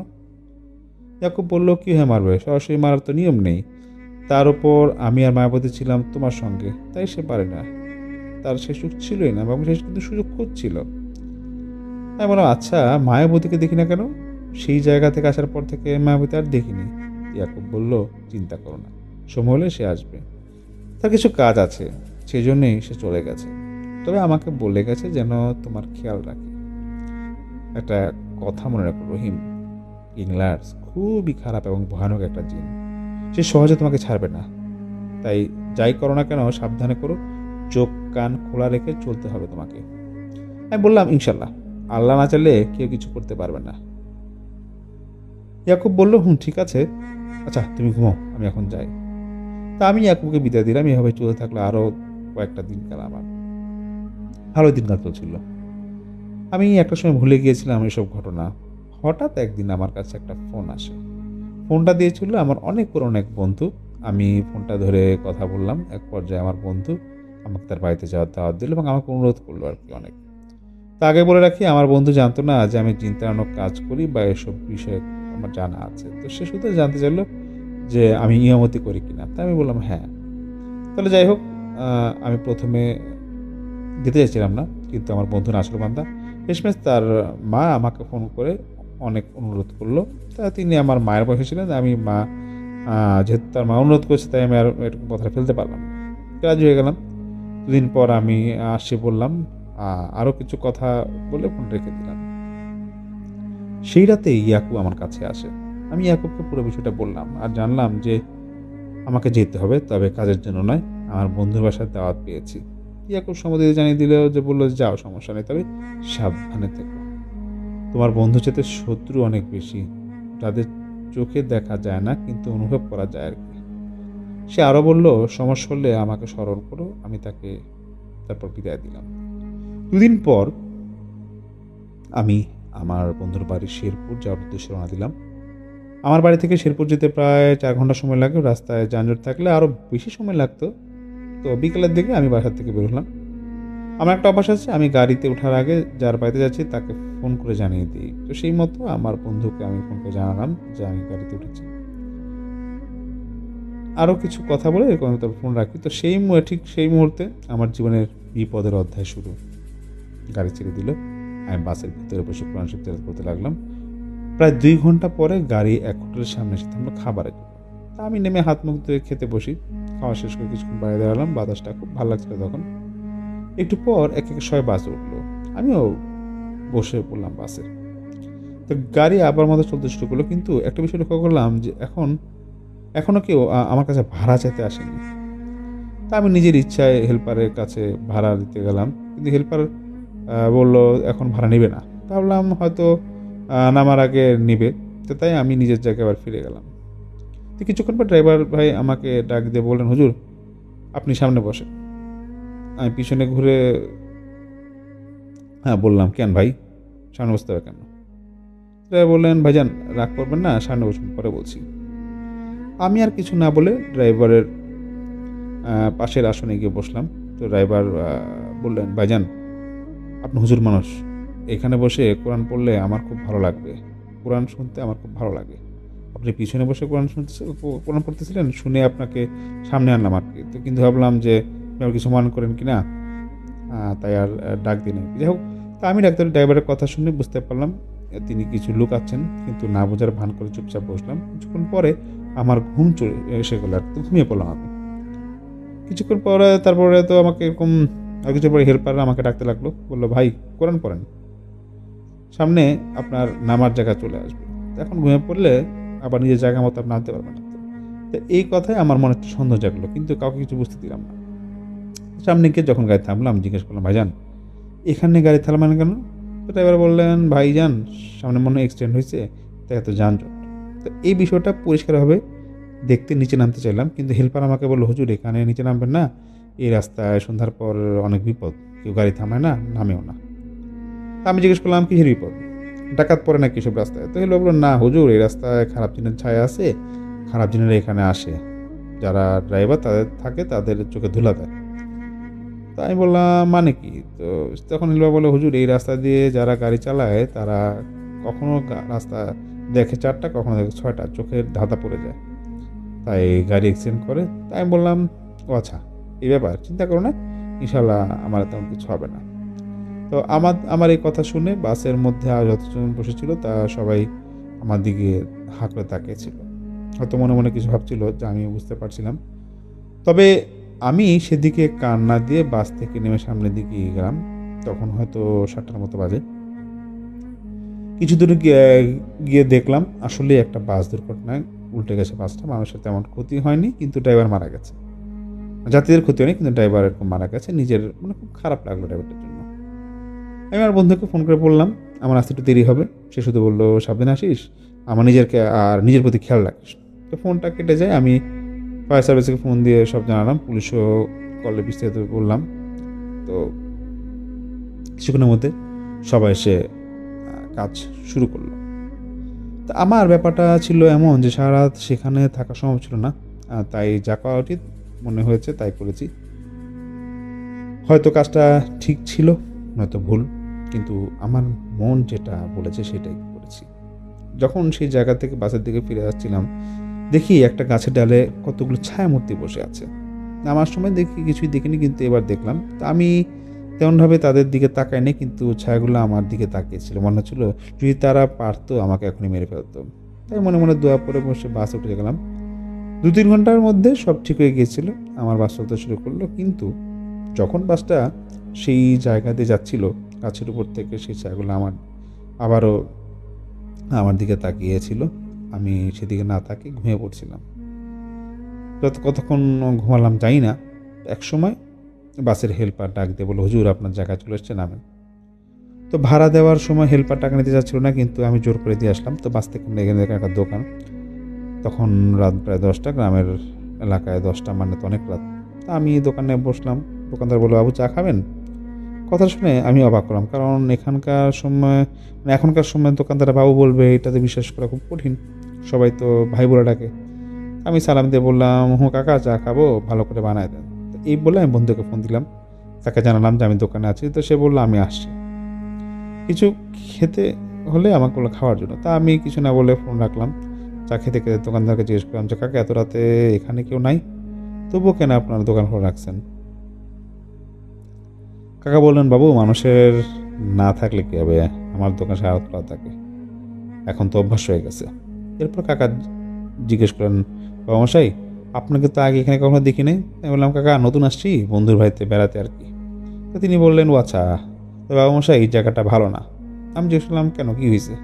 কাকা বললেন, এই জায়গা ঘিরে অনেক রহস্য আছে, অনেক ঘটনা আছে যা চোখে দেখা যায় না, সবাই দেখতেও পায় না। আমি বললাম, ও আচ্ছা। কাকা আবার বললেন, তাই সাবধানে চলাফেরা করবেন আর বেশি রাতে বাইরে থাকবেন না। তা আমি আর কি জিজ্ঞেস করতে যাবো আর কিছু, এর মধ্যে দেখি আমার বন্ধু সুজন চলে এসেছে। সুজন বলল, রহিম ঠিকঠাক আছিস তো? তাই বললাম, হ্যাঁ, কি বলছিস, আবার কি হবে? সুজন বলল, আয় এবার বাসায় যাই, মা তোকে নিয়ে চিন্তা করছে। আমি চা শেষ করে বিল দিয়ে কাকাকে বললাম, কাকা আল্লাহ দুনিয়ায় অনেক কিছুই আছে যা চোখে দেখা যায় না, মাঝে মধ্যে দেখা গেলেও না দেখার ভান করতে হয়। আজ আসি, আবার আসবো ইনশাল্লাহ। সালাম দিয়ে আমি সুজনের সঙ্গে ভ্যানে উঠলাম। পথে সুজন বলল, রহিম আসার জন্য এই সময়টা ঠিক না। আমি বললাম, কী সমস্যা হবে? সুজন বলল, আর কিছু না, গ্রাম দেশ তো বুঝিস না, গ্রামের মানুষ, সমস্যার তার কোনো শেষ নেই। তো তার কথার ধরন দেখে আমি বুঝলাম যে সুজন কিছু লুকাচ্ছে। রাস্তার চারপাশে ভালোই ঘুরঘুরে অন্ধকার ছিল, ঝিঝপোকার ডাক, ধান ক্ষেত আর তাল খেজুরের গাছগুলা আরও গা ঝমঝম করছিল, যেরকম আওয়াজ হচ্ছে বাতাসে। তো কিছু দূর যেতে দেখলাম সেই ছায়াগুলো আবার একটা গাছের ডালে বসে আছে। তারা অদ্ভুতভাবে হাসছিল। হাসি দেখে মনে হচ্ছিল তারা আমার এখানে আসা নিয়ে খুব খুশি। আমি মনে মনে সূরা পড়তে লাগলাম। একসময় ভ্যান থেমে গেল। সুজন বলল যে, রহিম এখানেই নামতে হবে, আর বেশি ভ্যান যাবে না, বেশি দূরে ভ্যান যাবে না। আমি নামলাম। সুজন ভাড়া দিয়ে আমাকে নিয়ে যেতে নেওয়া লাগলো আর কি ভিতর থেকে। যে 2 বাড়ির মাঝখানে সরু রাস্তা ধরে আমরা যাচ্ছিলাম। হঠাৎ জোরে একটা চিৎকার শুনে থমকে দাঁড়ালাম। সুজন বলল, রহিম ভয় পাস নাকি? এটা প্রতিদিনই হয়। তাই আমি বললাম, বুঝলাম না তোর কথা। সুজন বলল, বাসায় চল, পরে বল। কিছু কিছু দূর যেতে দেখি সুজনের মা দাঁড়িয়ে আছেন। আমি গিয়ে সালাম দিলাম। তিনি আমাকে পানি নিয়ে হাত মুখ দেওয়ার ব্যবস্থা করলেন। আমি ফ্রেশ হয়ে কিছু খাবার খেলাম। তো সুজন বলল, ওর সাথেই যেন রাতে থাক। আমিও আর না করতে পারলাম না। রাতের শুয়ে সুজনকে জিজ্ঞেস করলাম, বন্ধু বলতো, আসার সময় যে আওয়াজটা শুনলাম এটা কিসের আওয়াজ ছিল? সুজন বলল, বন্ধু রহিম, এটা একটা মেয়ের আওয়াজ। মেয়েটাকে প্রায় 4-5 বছর আগে একটা জিন ধরে নিয়ে রেখেছে। অনেক চেষ্টা করা হচ্ছে কিন্তু জিনটাকে ছাড়ানো যায়নি। মানে মেয়েটাকে জিন ধরে রেখেছে, জিন ধরে রেখেছে, তাকে অনেক ছুটানোর চেষ্টা করেছে, জিনটা ছুটছে না তার শরীর থেকে। যারা ছাড়তে আসে তাদের এই সময় তারা সমস্যা পড়ে এবং মেয়েটারও খুব কষ্ট এরকম দিন দিন বাড়তে থাকে। প্রতি রাতে সে জিন মেয়েটার উপর অত্যাচার করে আর মেয়েটা এরকম আওয়াজ করে, কিন্তু ভয়ে কেউ আর ওই মেয়ের ঘরে যায় না। তা আমি সুজনকে জিজ্ঞেস করলাম, এই ঘটনা শুরুটা কীভাবে হলো? সে বলে, রহিম এত কিছু জেনে আর কী হবে, এখন ঘুমা, কাল সকালে মেয়েটার জিন ছাড়ানোর জন্য একটা কুকুরে আসবে, তোকে নিয়ে আমি যাবো না, তুই নিজে গিয়ে দেখিস। আমি আর কিছু না বলে ঘুমিয়ে পড়ি। পরের দিন সকালে উঠে নামাজ পড়ে সুজনের সাথে বাজারে গেলাম, নিজের খরচে বাজার করলাম, কারণ সুজনকে আমি আমার ভাইয়ের মতোই দেখি। ভাইয়ের বাড়িতে এসে বসে থাকাটা ঠিক না, তো এই বাজার করলাম। তো সকালে ঘুরে কিছু জিনিসও দেখলাম। এভাবেই সকালটা কেটে গেল। বিকেলে সুজন আমাকে বলল, রহিম চল আমার সাথে। আমি জিজ্ঞেস করলাম, কোথায় যাবো? তো সে বললো, যে রাতে বলছিলাম না যে মেয়েটা জিন ছাড়ানোর জন্য কবিরাজ আসবে, সেখানে যাবো, চল। তাই আমি প্রস্তুত সুজনের সাথে বের হলাম। এমন সময় সুজনের মা বলল, দেখ সুজন, রহিম এখানে নতুন, তো সে কিছুই জানে না, সাবধানে নিস, তুই তো সবই জানিস। তো এই কথা শুনে আমার মনে সন্দেহ জাগলো আর কি, কিন্তু কিছু বুঝতে দিলাম না। তখন সুজন তার মাকে বলল, মা তুমি চিন্তা করো না, রহিমের কিছু হবে না। তো আমার হাত ধরে সে আমাকে নিয়ে মেয়েটার বাড়ি গেল। সুজন বাড়ি থেকে মেয়েটার বাড়ি এরকম যা বলা যায় 2-3 মিনিটের দূরত্ব। তো মেয়েটার বাড়িতে পৌঁছে দেখলাম অনেক মানুষ সেখানে জড়ো হয়েছে, বেশিরভাগ মানুষ চিনত, তাই সে আগে গিয়ে বসার সুযোগ পেল। তো মেয়েটার বাড়িটা দেখে আমার মনে হলো যেন এটা একটা মেলায় আসছি, একটা মেয়ে সমস্যা আছে আর সেটি দেখতে মানুষের ঢল চলে আসছে। তো সুজন আমাকে বললো, রহিম এসব দেখতে আর ভালো লাগে কি বল? তখন আমি বললাম, এখন কী করবি, এখানে সিচুয়েশনটা এরকম। যাই হোক, প্রতিবার কবিরাজ এসে হেরে যায়, এটা ভালো লাগে না, সেই সুজন আমাকে বলছিল। দেখা যাক এবার জিতে কিনা। আমি চুপচাপ বসে রইলাম। কিছুক্ষণ পর এলো কবিরাজ আর মেয়েটাও তাকে সামনে বসানো হলো। মেয়েটার নাম টুম্পা, বয়স বেশি না, দেখতে খুবই সুন্দর, কিন্তু জিন ধরার পর থেকে মেয়েটা পুরো বদলে গেছে। কবিরাজ এসে একটা গোল দাগ চারপাশে আঁকলো মেয়েটার চারপাশে, তার একটা ছোট দাগ করে মেয়েটাকে সেখানে বসাতে দিল। তা আমি খেয়াল করলাম কবিরাজ বারবার আমার দিকে তাকাচ্ছে, আমি বুঝতে পারলাম না কেন। তো মেয়েটাকে রুম থেকে বের করে সেই দাগের মাঝে বসানো হলো, যেটা বলেছিলাম আগে। তো কবিরাজ তার কাজ শুরু করলো। কিছুক্ষণ পর সেই মেয়েটার গায়ে পানি ছুড়লো, ঝাড়ু দিয়ে মারলো আর মাঝে মাঝে লাল কিছু একটা ছুঁড়ে মারলো। তা আমি দেখে বিরক্ত লাগছে না আমার, এটা কী ধরনের চিকিৎসা পদ্ধতি। তো মেয়েটা প্রায় আত্মরা হয়ে গিয়েছিল।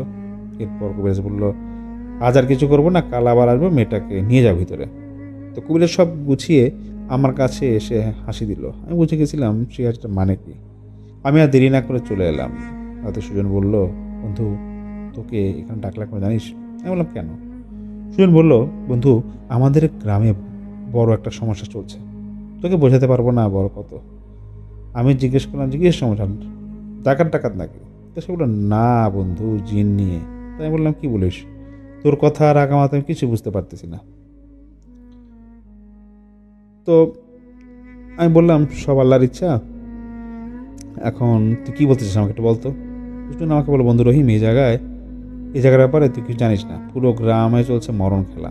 এই খেলাটা শুরু করে জিন আর মারা যায় গ্রামের সাধারণ মানুষ। টুম্পাও তার শিকার, তাকে কেউ বাঁচাতে পারবে না, আমরা বুঝে গিয়েছি। আমি বললাম, দেখ, আল্লাহ চাইলে সব কিছুই সম্ভব। এখন বল আমাকে ডাকাটা কারণ কি? দুজন বললো, তুই তো একজন হুজুর, তোর পরিচিত কোনো ভালো বড় হুজুর আছে যে সমস্যার সমাধান করে দিতে পারবে?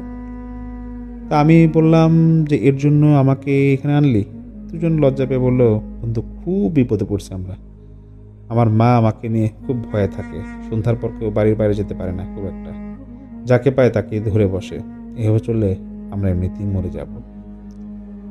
আমি সব শুনে বুঝলাম সমস্যাটা তো অনেক বড়। আমি তখন বুঝে গিয়েছিলাম।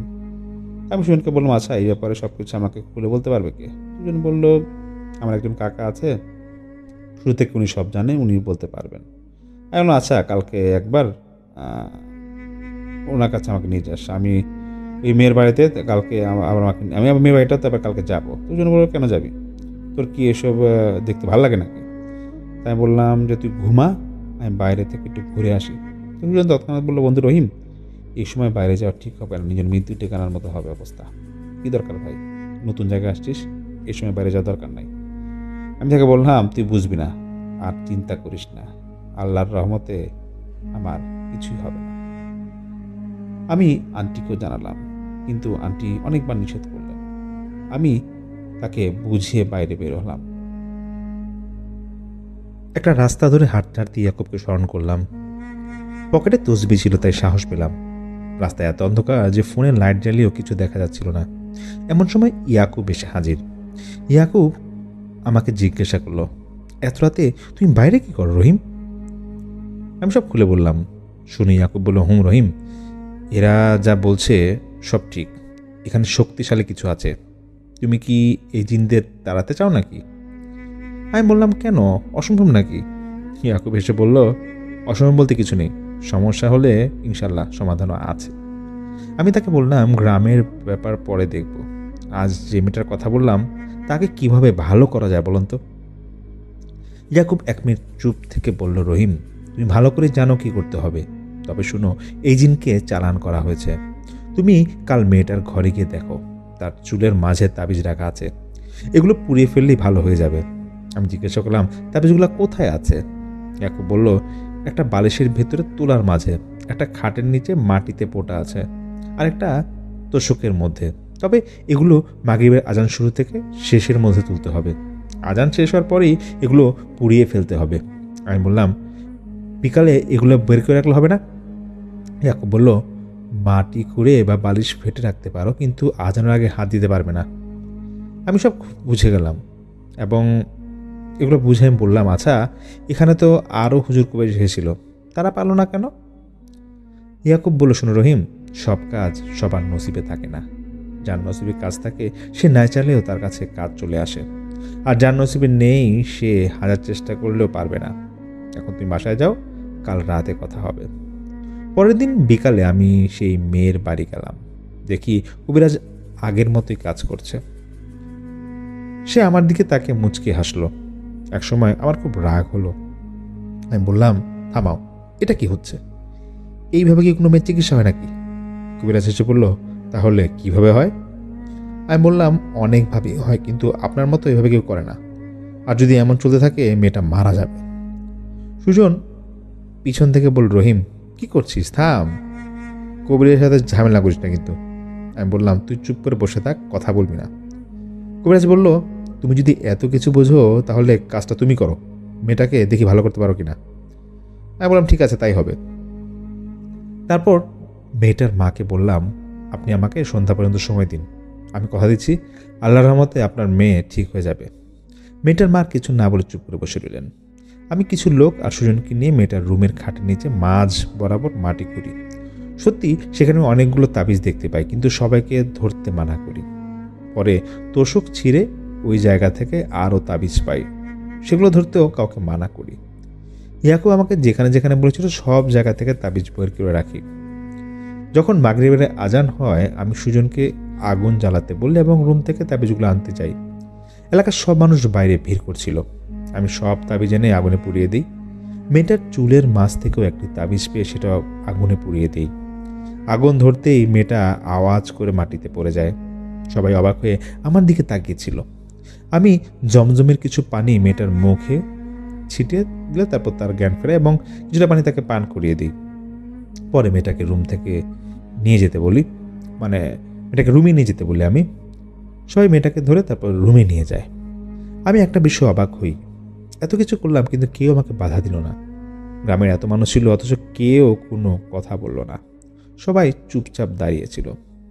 যাই হোক, মেয়েটাকে ঘরে রেখে তার মা আমার মাথায় হাত রেখে দোয়া করে এবং আমাকে টাকা নেওয়ার জন্য জোর করতে থাকে। আমি বললাম, আন্টি, টাকার জন্য কিছু করি না, আল্লাহ আমাকে যা দিয়েছেন তা নিয়ে আমি খুশি। কিন্তু মেয়েটার মা ছাড়বে না দেখে যে টাকা না দিয়ে সে ছাড়বে না দেখে টাকাটা না নিয়ে আমি চলেই আসি। ঠিক আমি যখন চলে আসতে লাগবো, কবিরাজ আমাকে ডাক দিয়ে একটু আলাদা জায়গায় নিয়ে গিয়ে বলল, রহিম, তুমি এখান থেকে সফলতা পেয়েছ, কিন্তু সামনে নিজের বিপদ কিন্তু বাড়ালে। আমি বললাম, কীভাবে?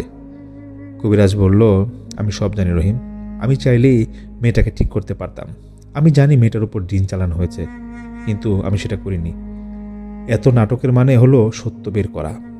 আমি যখন প্রথম তোমাকে দেখলাম তখনই বুঝে গেছি তুমি আমাদেরই লোক। তোমাকে এখানে ওরাই এনেছে, তুমি নিজের ইচ্ছে আসনি। আর তোমার সাথে যে ইয়াকুব থাকে সেটাও আমি জানি। তার এই কাজ আমি তোমাকেই দিয়ে করালাম, তাই এই কাজটা আমি তোমাকে দিয়ে করালাম, এটা সে কবিরাজ বললো আমাকে।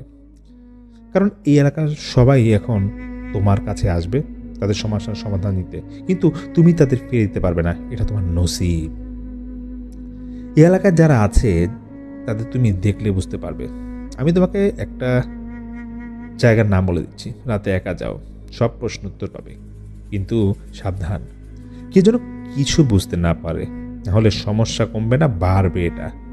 আচ্ছা ঠিক আছে, আজ আমি আসি, দরকার হলে স্মরণ করো।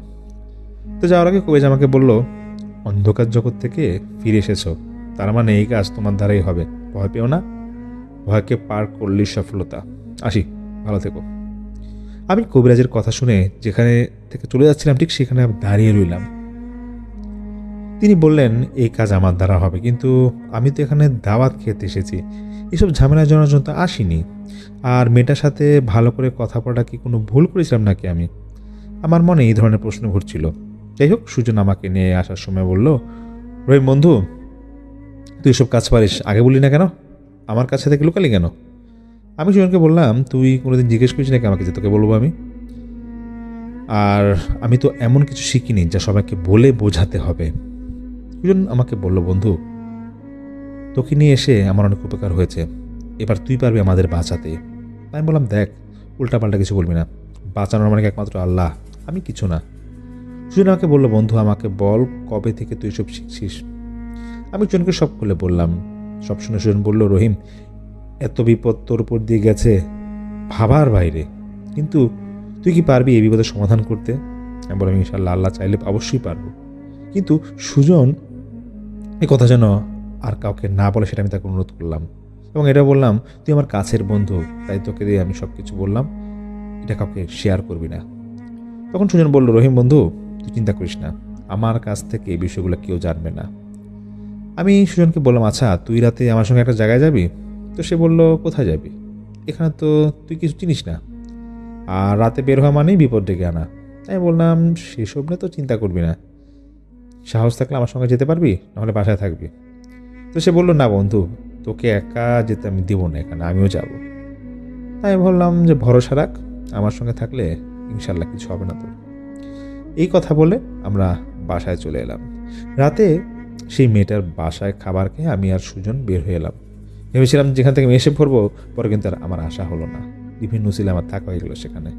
যাই হোক, আসার আগে আমি মেয়েটার হাতে এক বোতল পানি পড়া দিয়ে বললাম, প্রতিদিন রাতে এটা বিসমিল্লাহ করে খেও। কুবেজ আমাকে যে জায়গায় যেতে বললেন সেই জায়গাটা সুজন ভালোভাবে চেনে। আমি সুজনকে বললাম, ভাই তুই কোনো কথা বলবি না, চুপচাপ যেতে থাকবি, ভয় পাবি না, আর কোনো আওয়াজও করবি না, যত যাই হোক না কেন, আমি তোর সঙ্গে আছি, আমি থাকি, তোর কিছুই হবে না ইনশাল্লাহ, আমি আবার বলছি। তা আমি ইয়াকুবকে সঙ্গে রেখেছিলাম। কিছুক্ষণ পর ইয়াকুবও চলে আসলো। তো সুজন কিছুটা ভয় পেয়ে গেল, হঠাৎ সুন্দর আতরের গন্ধ ভেসে এলো। তা আমি সুজনকে বললাম, ভয় পাচ্ছিস নাকি তুই এরকম? তো সুজন কিছু বলে না, বললাম চুপচাপ থাক, সব পরে বলবো। ইয়াকুব আমাকে বলল, তুমি কি সেই জায়গায় যাচ্ছ যেখানে ওরা থাকে দল বেঁধে? আমি বললাম, হ্যাঁ আপনি ঠিকই বলেছেন। ইয়াকুব বলল, সাপের লেজ ধরে কি কান চুলকানো ঠিক, বলো তো? তাই আমি বললাম, সাপকে বের করতে হলে তো লেজে খোঁচা দিতেই হবে, তাই না? সাপ একের পর এক মানুষ মেরে যাবে, আর আমি সেটা বসে বসে দেখব? এমন মানুষ আমি না, আর আপনি তো ভালো করে জানেন এটা। ইয়াকুব বলল, ঠিক আছে যাও, কিন্তু একটা কথা মাথায় রেখো, সমস্যা তোমার একার হবে না, পুরো এলাকার হবে। তখন সামাল দিতে পারবে তো?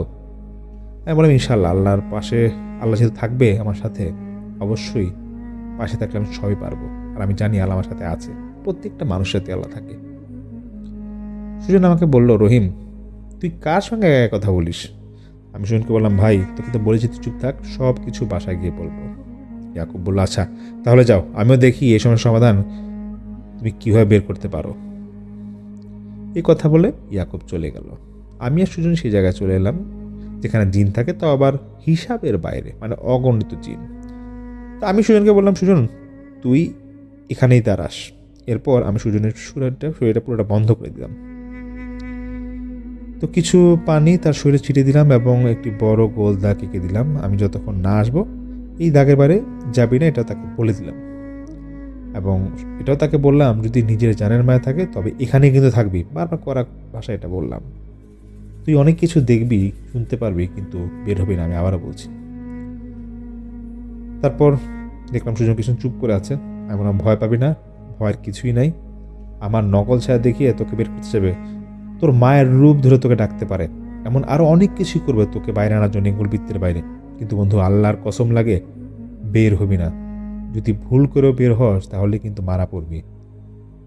এই পানিটা রাখ, যদি দেখিস আমার রূপ ধরে কেউ সামনে এসে তোকে বলছে বাইরে যেতে, তুই এই পানিটা তার শরীরে মারবি, হালকা ব্যবহার করবি, আর সব পানি একেবারে শেষ করে ফেলবি না। যদি সত্যি আমি থাকি তাহলে আমার কিছুই হবে না, আমি নিজেই এই দাগের ভেতরে আসবো। আর যদি সেটা জিন হয় বা অন্য কোনো খারাপ কিছু হয়, তবে এই পানি শরীরে পড়ার সঙ্গে সঙ্গে হাওয়ায় মিলিয়ে যাবে। আমি বললাম, যা বলেছি বুঝতে পেরেছিস তো? তিনি বলল, হ্যাঁ বন্ধু বুঝতে পেরেছি। আমি যাওয়ার আগে সুজনকে বললাম, বন্ধু আমি এখান থেকে সমস্যার সমাধান করি, বাসায় ফিরব, তুই শুধু আমার পাশে থাকিস আর ভয় পাবি না। আমি না আসা পর্যন্ত এই জায়গা থেকে কোথাও যাবি না, যাই হোক না কেন, আর আল্লাহর উপর ভরসা থাকবি, সবার আগে এটাই বললাম। সুজন বলল, আচ্ছা ঠিক আছে, কথা দিলাম, তুই আসা না পর্যন্ত আমি কোথাও যাব না। তা আমি সুজনের কাছ থেকে বিদায় নিয়ে সামনে এগোতে শুরু করলাম। সুজন পেছন থেকে ডাক দিয়ে বলল, বন্ধু রহিম, নিজের খেয়াল রাখিস। আমি বললাম, ঠিক আছে। আবার সামনে যেয়ে থাকি আমি এবং নিজের শরীর সুরা পরে সুরক্ষিত করে নেই। এক সময় আমি সেই গাছের নিচে পৌঁছালাম। আশেপাশের পরিবেশ এতই ভয়ানক ছিল যে কেউ দেখলে তার মনে ভয় ভর করত, কিন্তু আমার মনে কোনো ভয় ছিল না, বরং আমার ইচ্ছা ছিল দেখার কে এই জিন যার এত ক্ষমতা। আমি গাছের সামনে বসে কিছু সূরা পড়তে শুরু করলাম। কিছুক্ষণ পর গাছের উপর থেকে কাটা মানুষের মাথা, হাত, ছাগলের পা, মাথা এসব আমার দিকে ছুঁড়ে মারতে শুরু করলো। আমি চুপচাপ বসে সূরা পড়তে লাগলাম। আমি জানতাম এগুলো তারা আমাকে ভয় দেখানোর জন্যই করছে, যাতে আমি এখান থেকে চলে যাই। কিন্তু ওরা জানে না আমি কোনো কিছু না দেখে পিছু হাঁটার মানুষ নই। জিনেরা যখন দেখলো এসব করে আমাকে ভয় দেখাতে পারছে না, তখন তারা সুজনের মতো গলায় আমাকে ডাকতে শুরু করলো, রহিম বন্ধু, আমি খুব বিপদে পড়েছি, আমাকে বাঁচা, ওরা আমাকে ধরে ফেলেছে, তাড়াতাড়ি এখানে আয়। আমি ভালোভাবে বুঝতে পারছিলাম এটা আমার বন্ধু না, কারণ আমি জানি আমার বন্ধু সুজন কথা দিয়ে কোনো দিন ভঙ্গ করার মতো মানুষ নয়। কিছুক্ষণ পর সেই ডাকও থেমে গেল। আমি বুঝতে পারছিলাম আজ আমার সঙ্গে ভালো কিছু হবে না, ওরা আমাকে সহজে ছাড়বে না। তবে আমি তো সব জেনেই প্রস্তুতি নিয়েই এখানে এসেছি। কিছুক্ষণ পর আবার শুরু হলো। হাজার হাজার মানুষ একসঙ্গে চিৎকার করলো, যেমন শব্দ ঠিক তেমন শব্দ শুরু হলো। আমার মনে হচ্ছিল আমার কান ফেটে যাবে। আমি হাত দিয়ে কান চেপে ধরলাম এবং একটি সূরা পড়া শুরু করলাম। সূরা পড়ার সঙ্গে সঙ্গে সবকিছু আবার শান্ত হয়ে গেল। আমি বুঝতে পারলাম এরা আমাকে এইভাবে জ্বালাবে, কিন্তু সামনে আসবে না। এভাবে এদের সামনে আনা সম্ভব নয়। এটা ভেবেই আমি সেদিন এই জায়গা থেকে চলে এলাম। আমি এসে দেখি আমার বন্ধু সুজন ঠিকই সেখানে বসে আছে, কিন্তু তার শরীর ঘামে ভিজে গেছে। আমি দেখে বুঝতে পারলাম সে ভালোভাবেই এখানে ভয় পেয়েছে। আমাকে দেখে তার ভয় যেন আরও বেড়ে গেল। আমি বললাম, সুজন বন্ধু, ভয় কি খুব বেশি পেয়েছিলি নাকি? আমার উপর পানি সেটা দিতে আগে। সুজন ভয়ভীত অবস্থায় তাই করলো। দেখে বুঝলো আমার কিছুই হয়নি। আমি দাগের ভিতর ঢুকে গেলাম। তখন সুজন আমাকে জড়িয়ে কান্না শুরু করলো। বললাম, কি হচ্ছে তোর, আমাকে বল, আর কান্না করার কি আছে এখানে, কান্না করার কি দরকার? সুজন বলল, আগে চল এখান থেকে যাই, যেতে যেতে সব বলবো। আমি তার সাথে এরকম কথা না বাড়ি সুজনের সঙ্গে হাঁটতে শুরু করলাম। পথে সুজন বলতে শুরু করল, রহিম, তুই যখন আমাকে একা রেখে গেলি, তখন সময় কাটানোর জন্য আমি ফোন চালাচ্ছিলাম যাতে ভয় না পাই, ওয়াজ শুনছিলাম। কিছুক্ষণ পর হঠাৎ দেখি আমার ফোন নিচ থেকে বন্ধ হয়ে গেল। আমি কিছুতেই বুঝতে পারলাম না যে 80% চার্জ থাকা ফোন কীভাবে বন্ধ হয়ে যায়। কোনোভাবেই ফোনটা চালু করতে পারছিলাম না। এরপর আমি আশেপাশে ভালো করে দেখতে লাগলাম। সব কিছু শান্ত দেখলাম, তেমন কিছু ভয়ের মতো ছিল না। তাই মাটিতে বসে পড়লাম আর মনে মনে যা জানি সব দা পড়তে লাগলাম। কিছুক্ষণ পর আমার বাম পাশে ঝোপের দিকে একটা অদ্ভুত আওয়াজ শোনা গেল। আমি বুঝতে পারছিলাম না এটা কিসের আওয়াজ। অবাক হয়ে গেলাম, কারণ ছোটবেলা থেকে এই জায়গায় আছি, কিন্তু কখনো এমন আওয়াজ শুনিনি। ভয় পাচ্ছিলাম না, কিন্তু মনে প্রবল কৌতূহল কাজ করছিল যে এটা কিসের আওয়াজ। আমি ফাঁক দিয়ে দেখার চেষ্টা করলাম, কিন্তু অন্ধকারের কারণে কিছুই দেখা যাচ্ছিল না। কিছুক্ষণ পর সেই ঝোপ থেকে একটা গলা শোনা গেল, কি রে সুজন, দেখতে চাস নাকি আমাকে? তাহলে বাইরে আয়, আমার কাছে আয়, দেখে যা আমি কত সুন্দর, এই পৃথিবীর থেকেও বেশি সুন্দর, আয় না আমার কাছে। এই কথাগুলো শুনে আমার ভয় করতে শুরু করলো, কারণ এত রাতে এই জায়গায় কারো থাকার কোনো প্রশ্নই আসে না। কিছুক্ষণ পর সে আওয়াজ থেমে গেল। আমি ভাবছিলাম এখান থেকে দৌড়ে পালিয়ে যাবো, কিন্তু যেতে পারলাম না। তোর দেওয়া কথা মনে পড়ে গেল, তাই নিজেকে শান্ত রাখার জন্য বারবার নিজেকে বলছিলাম, আমি ভুল দেখছি, এসব কিছুই হয়নি, সব মিথ্যা। এইভাবে নিজের মনের সাহস আনার চেষ্টা করছিলাম, কিন্তু কাজ হলো না। কিছুক্ষণ হঠাৎ করে থেকে থেকে যেন মনে হচ্ছিল যে কেউ একজন আসছে। তারপর দেখলাম যে একজন বয়স্ক বুড়ি এসে আমার সামনে এসে দাঁড়ালো। সে একটু দূরে দাঁড়িয়ে বলল, বাবা রে, আমি আর চলতে পারতেছি না, মনে হয় এখানে মরে যাব, তুমি কি আমাকে একটু আমার বাসায় পৌঁছে দেবে? আমি চুপ করে দাঁড়িয়েছিলাম। বুড়ি আবার বলল, আর যদি তোমার মা আমার অবস্থায় থাকতো, তুমি কি পারতে এভাবে দাঁড়িয়ে থাকতে? আসো না বাবা, আমাকে বাসায় পৌঁছে দাও। আমি বুঝতে পারছিলাম না কি করব। হঠাৎ মনে পড়লো তোর দেওয়া পবিত্র পানির কথা। আমি পানি হাতে নিতে বুড়ি বলল, বাবা, এই পানি দিয়ে কী করবে? আমার শরীরে মেরে দেখবি আমি জিন নাকি মানুষ? আরে বাবা, মরার সময় এসে গেছে আমার, আর তুমি এখানে সন্দেহ নিয়ে পড়ে আছো। আমি বুড়ির কথা কান্না দিয়ে পানি ছুঁড়ে মারলাম, কিন্তু বেশিরভাগ পানি বুড়ির সামনে পড়ে গেল আর কয়েক ফোঁটা তার শরীরে লাগলো। দেখলাম বুড়ি দাঁড়িয়ে আছে। ভাবলাম তাহলে সে মানুষই হবে। আমি এক পা সামনে দিতে বুড়ি হঠাৎ চিৎকার দিয়ে পাগলামি শুরু করলো। আমি ভয়ে পাথরের মতো দাঁড়িয়ে রইলাম। বুড়ির পাগলামি দেখে আমার শরীর কাঁপতে লাগলো। কিছুক্ষণ পর বুড়ি বলল, কে বেরোবি না? কতক্ষণ এখানে লুকিয়ে থাকবি? তোর বন্ধুকে আমার দল ছিঁড়ে খাবে, দেখবি কেমন করে খাবে। আমি পিছন থেকে তাকিয়ে এমন কিছু দেখলাম যার চেহারা বর্ণনা করা সম্ভব নয়। বুড়িটাকে হাঁটুর উপর তুলে নিল। এরপর বুড়ির পেট ছিঁড়ে ভেতর থেকে সব কিছু বের করে ফেলল। তখন আমি স্থির হয়ে কি করব কিছু বুঝতে পারছিলাম না। দাঁড়িয়েছিলাম একবার সোজা হয়ে। বুড়ি আমাকে বলে, দেখ, তোর বন্ধুর পেট এইভাবে ছিঁড়লে ভালো হবে নাকি অন্যভাবে মারবো, কি বলিস? তার ঘাড় মটকে দিব? কেমন করে দিব দেখবি। এই বলে সেই ভয়ঙ্কর জিনিসটি বুড়ির ঘাড় মটকে দিল। আমি নিজের চোখের সামনে এগুলো দেখে বিশ্বাস করতে পারছিলাম না। আমি যা দেখছি সেটা কি সত্যি নাকি ভুল। আর আমি এসব কিছু আর দেখতে পারছিলাম, সহ্য করতে পারছিলাম না। আমি রহিম, বিশ্বাস করি না যাই না, এত জোরে তোর নাম ধরে চিৎকার করছিলাম, ওখানে আমার চোখ মনে বন্ধ হয়ে আসছিল। আমি বসে পড়ি তখন, এর মধ্যে তুই এসে পড়লি। আমি সুজনের কথা শুনে তাকে বললাম, ভাই এটা কিছুই না, সামনে আর অনেক কিছু দেখতে হবে, ভয় পেয়ে লাভ নাই, আল্লাহর উপর ভরসা রাখবে শুধু, আল্লাহ চাইলে সব ঠিক হয়ে যাবে। সুজন আমাকে বলল, রহিম ওইখানে গিয়ে তুমি কি বুঝলা? কিছু করতে পারবা নাকি? আমি তাকে বললাম, ইনশাল্লাহ আল্লাহ চাইলে পারবো, তবে তার আগে জানতে হবে এই ঘটনা শুরু কোথা থেকে। কালকে তোমাকে নিয়ে তোমার সেই কাকার কাছে যেতে হবে পুরো ঘটনা শোনার জন্য, তারপরে বুঝতে পারবো সমস্যার সমাধান কীভাবে করা যায়। তো এখন চলো তাড়াতাড়ি বাসায় ফিরি। সেদিনের মতো আমরা বাসায় চলে আসি। পরের দিন বিকেলে আমরা সেই কাকার বাড়িতে যাই। সুজন তার কাকাকে আমার ব্যাপারটা কিছুটা বলে আর পরিচয় করে দেয় যে আমি এই সমস্যার সমাধান করতে পারবো।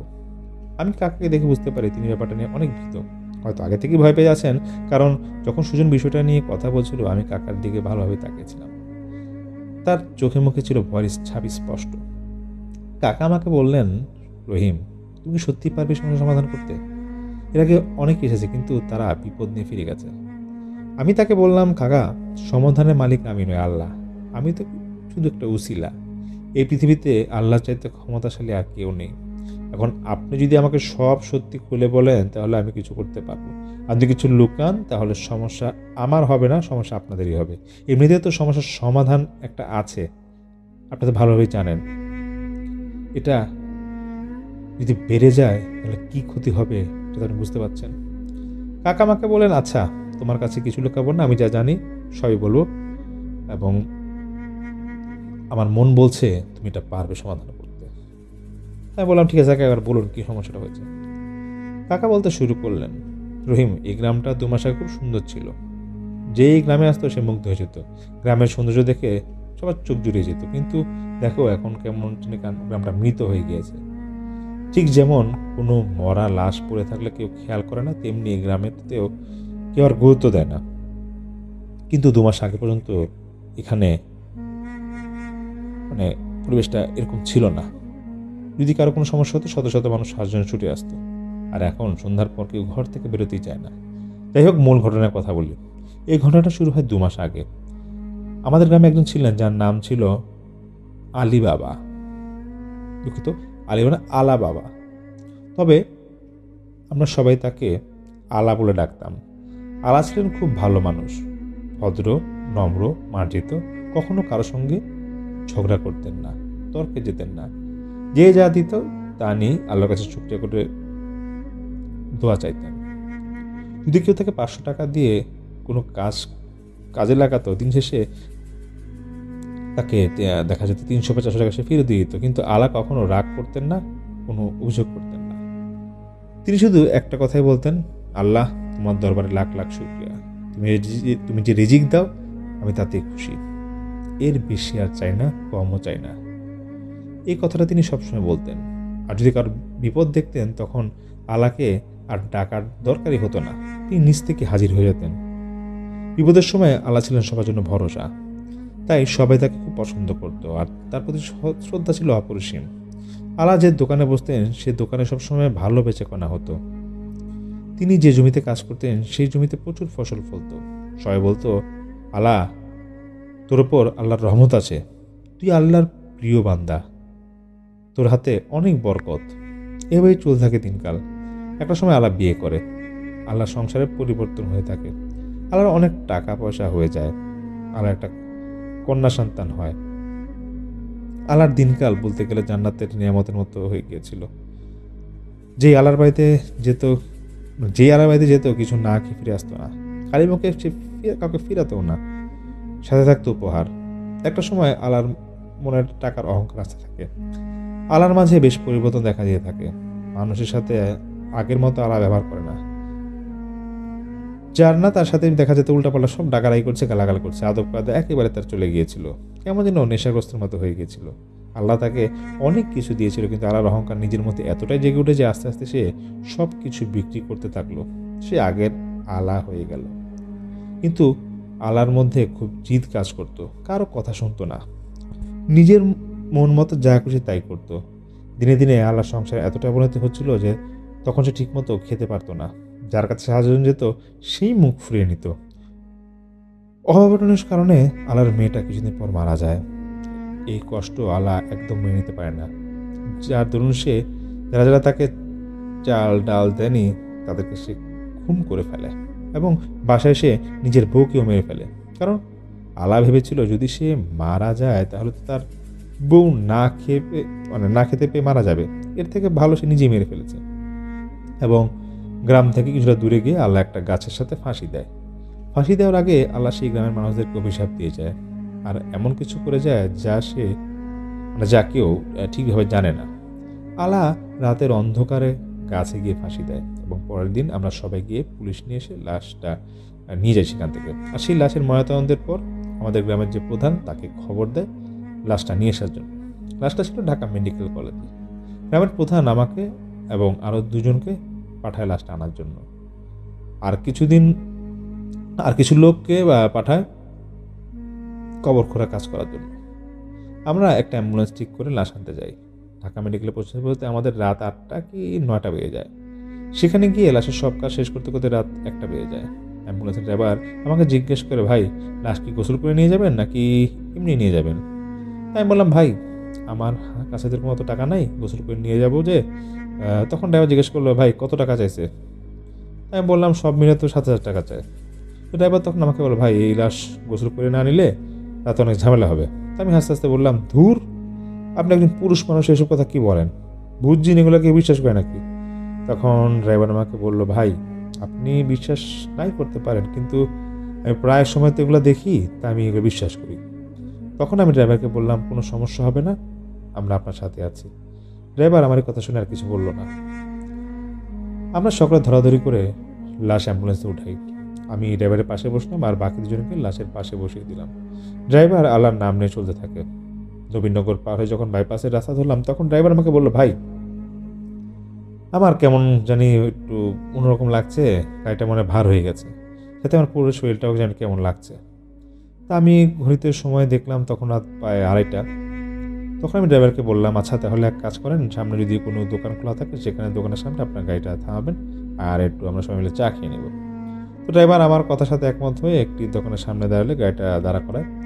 তো আমি গাড়ির পিছন থেকে বাকি দুজনকে ডাকার চেষ্টা করলাম, কিন্তু গিয়ে দেখলাম তারা দুজন ঘুমাচ্ছে।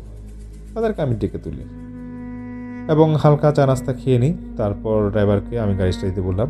ড্রাইভার আল্লাহর নাম নিয়ে গাড়ি চালানো শুরু করলো। এরকম তো কিছু দূর যেতেই ড্রাইভার আমাকে ডেকে বললো, ভাইজান আমার শরীর কেমন জানি ভার হয়ে আসছে, মনে হচ্ছে আমার উপর কেউ পাথর রেখে দিয়েছে, আমার কাছে মনে চলছে না, এমন একটা অবস্থা। তখন ড্রাইভার আমাকে বললো, ভাই আপনি যদি কিছু দোয়া জানেন তাহলে পড়তে থাকেন। তখন আমি দোয়া পড়তে লাগলাম। কিছু দূর যাওয়ার পর আমি আর ড্রাইভার দুজন একসাথে দেখলাম 8 থেকে 9 বছরের একটা ছেলে, যার শরীরে কোনো কাপড় নেই, সে আমাদের গাড়ির সাথে পাল্লাতে দৌড়াচ্ছে। আমাদের গাড়ির আগেও না পরেও না। প্রথমে আমরা বিষয়টা এতটা পাত্তা দিইনি। তো পাত্তা না দিলে আমরা দেখলাম যে আমাদের গাড়ির গতি ছিল 100। এই স্পিডে সেই ছেলেটা আমাদের গাড়ির সাথে কীভাবে সমানতালে এগিয়ে যাচ্ছে বুঝলাম না কিছুই। আমি আর ড্রাইভার দুজনে বেশ অবাক হলাম। পাশ ফিরে তাকে দেখি সেখানে কিছুই নেই। তখন আমি ড্রাইভারকে জিজ্ঞেস করলাম, ভাই এটা কি হলো? কিছুই বুঝলাম না। তখন ড্রাইভার আমাকে বলো, ভাই রাত করে লাশ নিয়ে গেলে এমনই হয়। এটা তো আপনার আগেই বলছিলাম, আপনি বিশ্বাস করেন নাই। আল্লাহ জানে সামনে আর কি কি বিপদের সম্মুখীন হতে হয়।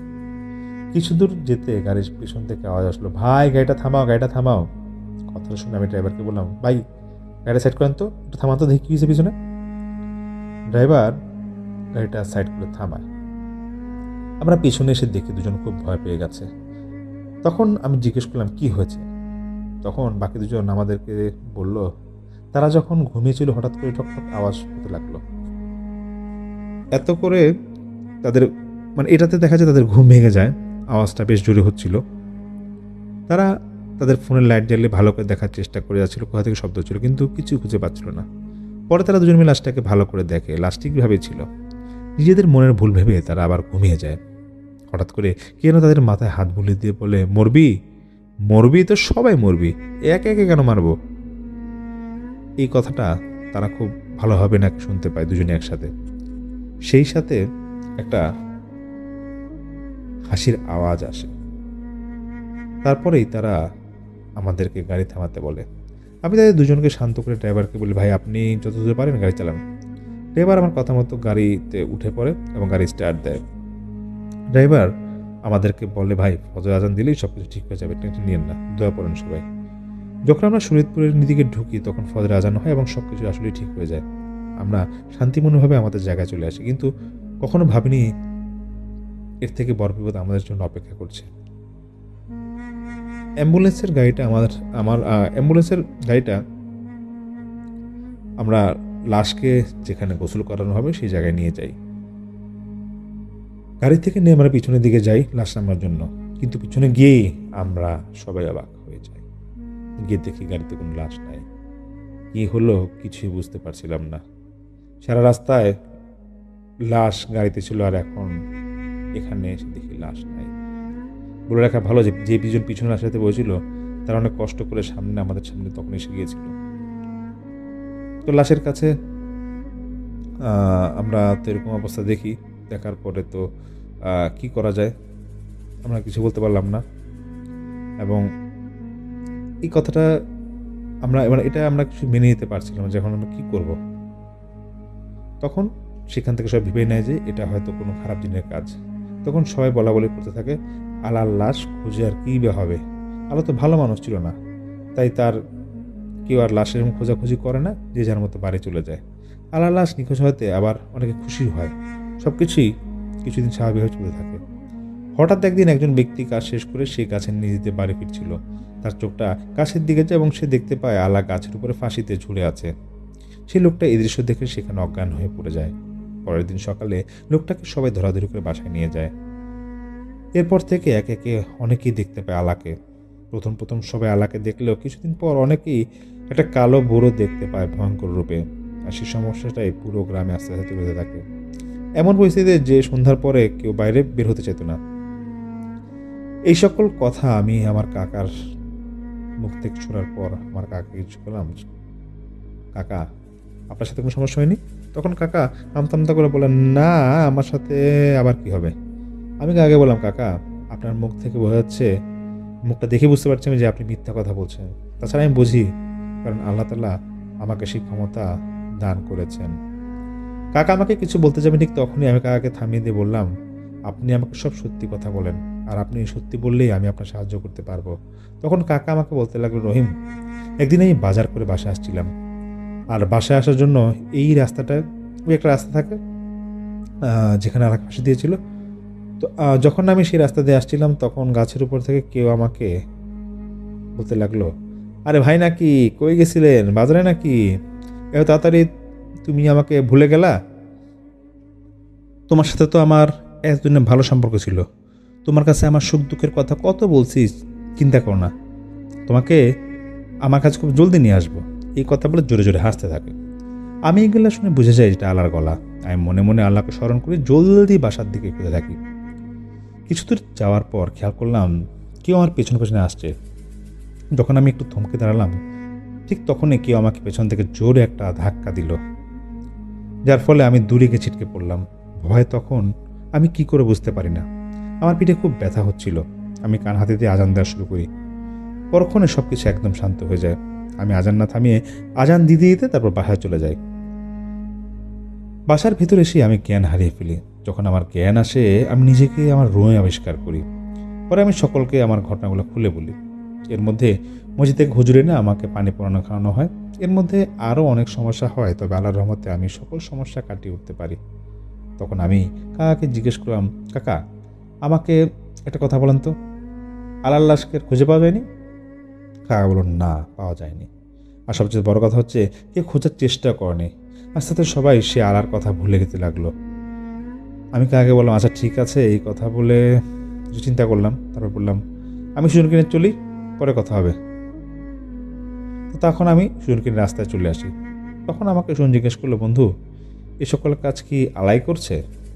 তখন আমি তাকে বললাম, মানুষ মরে গেলে কি এবার ফিরে আসে নাকি? এই সকল কাজ করছে তার খারাপ জিন না। সমস্যা নাই, আল্লাহর রহমতে এই সমস্যার সমাধান বের করে ফেলতে পারবো। আমি আমার বাসায় এসে সুজনকে বললাম, কিছুক্ষণের জন্য তুমি এই রুমের দিকে এসো না, যতক্ষণ না আমি তোমাকে ডাক দিব। সুজন বলল, আচ্ছা ঠিক আছে, কোনো সমস্যা নেই, আমি আসবো না। তা আমি রুমে দরজা লাগিয়ে ইয়াকুবকে স্মরণ করি। কিছুক্ষণ পর ইয়াকুব আসে। আমি ইয়াকুবকে সব খুলে বলি। ইয়াকুব সব শুনে যা বললো তা শুনে আমার মাথায় আকাশ ভেঙে পড়ার মতো একটা অবস্থা হয়ে যায়। আমি বেশ অবাক হয়ে যাই এবং ভয় পেয়ে যাই। ইয়াকুব আমাকে বলে, রহিম, মানুষের রাগ যদি এতটাই ভয়ঙ্কর যে যা বলে বোঝানোর মতো না, আর মানুষের রাগ উঠে গেলে খারাপ কিছু করতে দুবারও ভাবে না। তখন আমি ইয়াকুবকে জিজ্ঞেস করলাম, কেন, কি হয়েছে? ইয়াকুব আমাকে বলতে শুরু করলো, তুমি তোমার কাকার কাছ থেকে যা শুনেছ তা সব সত্যি, কিন্তু তার মাঝে আরও অনেক সত্য লুকিয়ে আছে। আল্লাহ যখন গরিব হয়ে যায়, মানুষের কাছে সাহায্য জন্য যায়, তখন সবাই তাকে ফিরিয়ে দেয় এবং তাকে অপমান করে। 3 দিন আলার মেয়েটা না খেয়ে খেয়ে মারা যায়। আলা ওর মেয়ের মৃত্যুটা মেনে নিতে পারেনি। তাই আলা চিন্তা করে এই গ্রামের মানুষকে একটা উচিত শিক্ষা দিবে, কিন্তু কি করে দেবে সেটা ভেবে পাচ্ছিল না। চিন্তা করতে করতে একদিন আলা হঠাৎ এক কবিরাজের কাছে দেখা করে। কবিরাজ ছিল শয়তানের অনুসারী, যাকে বলা হয় এক কথা শয়তানের পূজারী।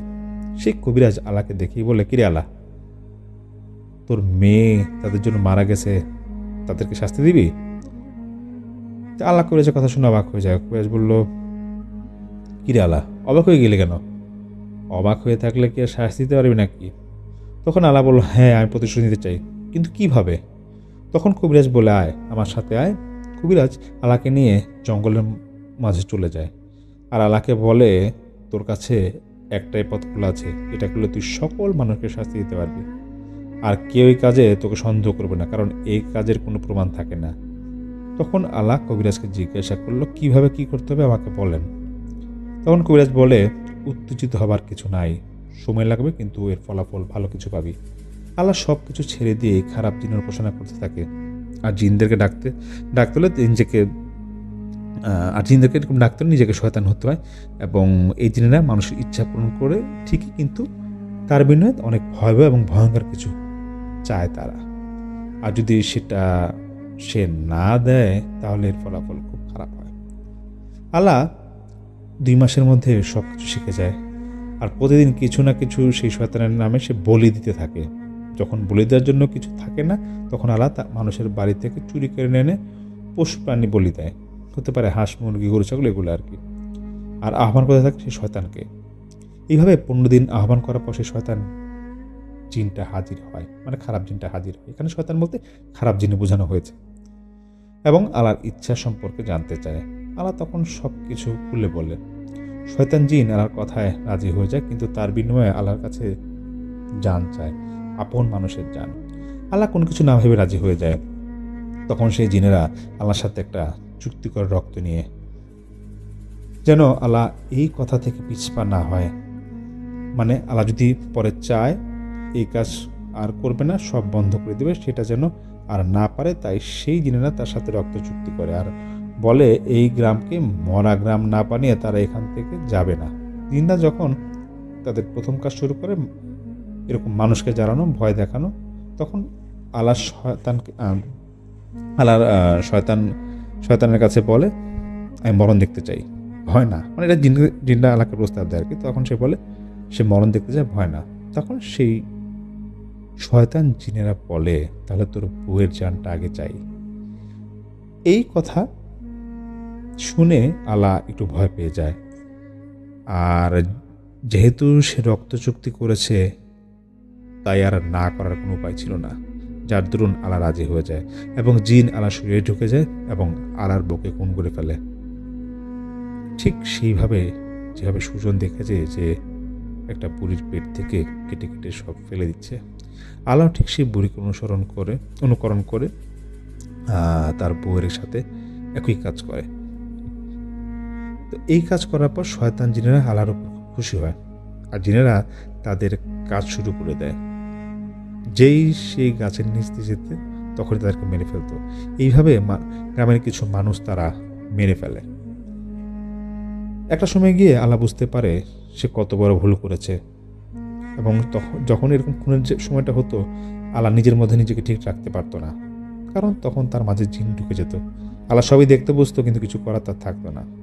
তখন আলা সেই জিনের কাছে যায় এবং সব কিছু বন্ধ করতে বলে, কিন্তু সেই জিনেরা সব কিছু বন্ধ করবে না বলে জানিয়ে দেয়। আর এসব বলার কারণে আলাকে সেই জিনেরা অনেক সময় মারত। একটা সময় সেই জিনেরা বুঝতে পারলো যে আলার বেঁচে থাকাটা এই গ্রামের জন্য অনেক বড় বিপদ।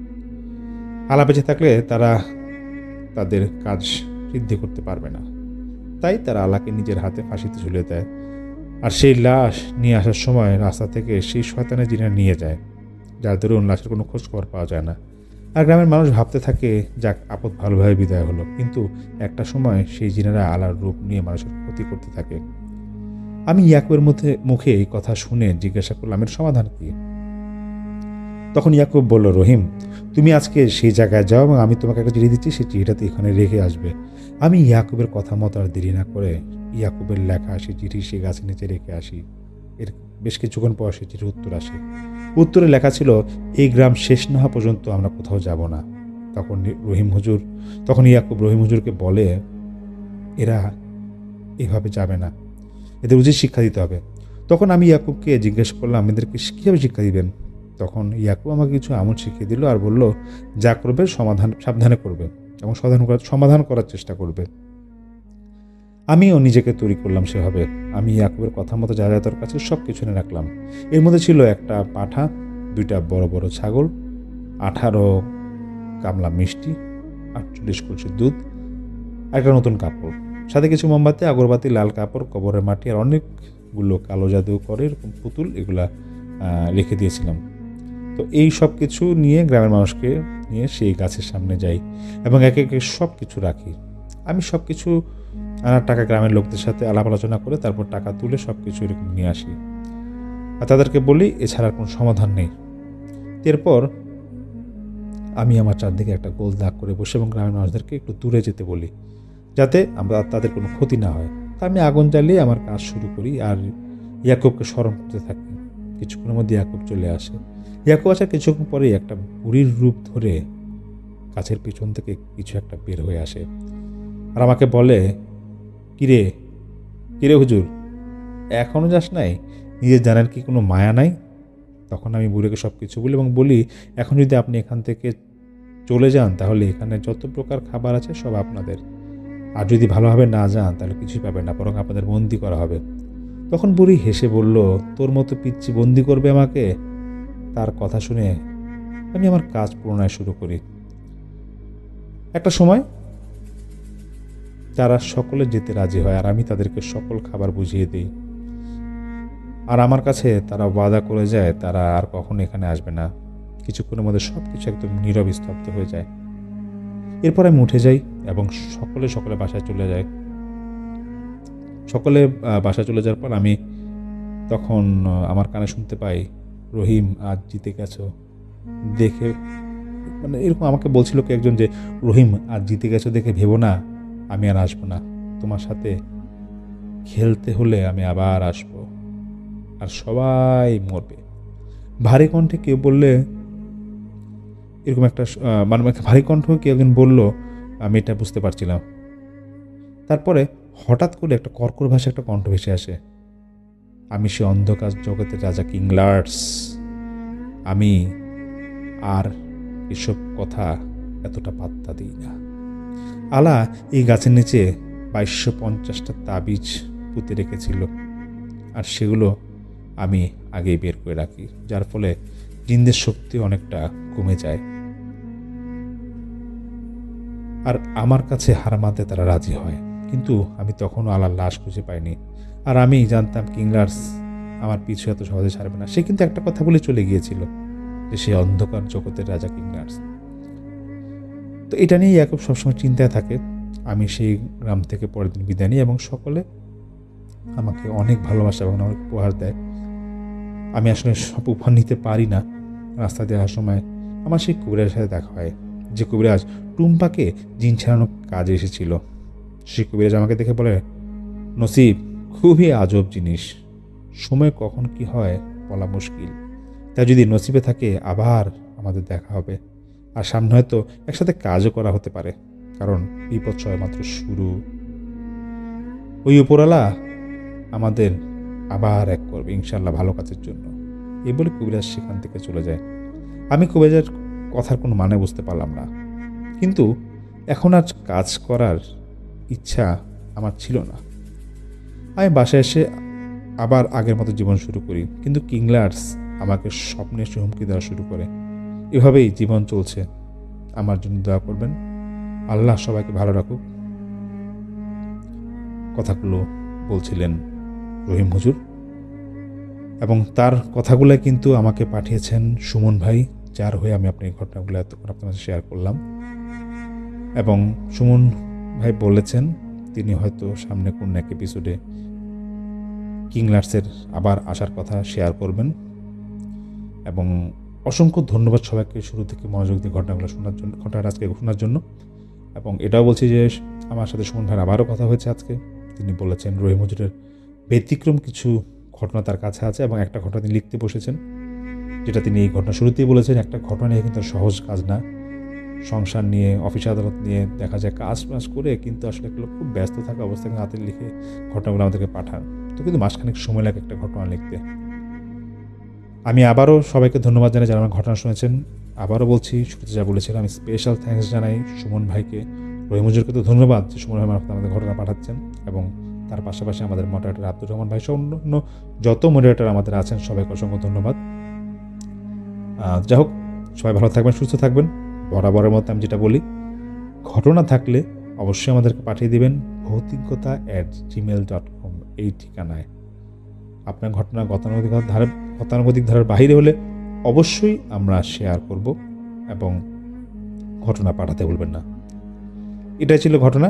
কোনো ভুল ত্রুটি থাকলে ক্ষমা সুন্দর দৃষ্টিতে দেখবেন, কারণ বড় ঘটনা ভুল হতেই পারে, মানুষ মাত্রই ভুল, তো ক্ষমা সুন্দর দৃষ্টিতে দেখবেন। আজ আমি আসছি, আমি সামির আনসারি। আসসালামু আলাইকুম।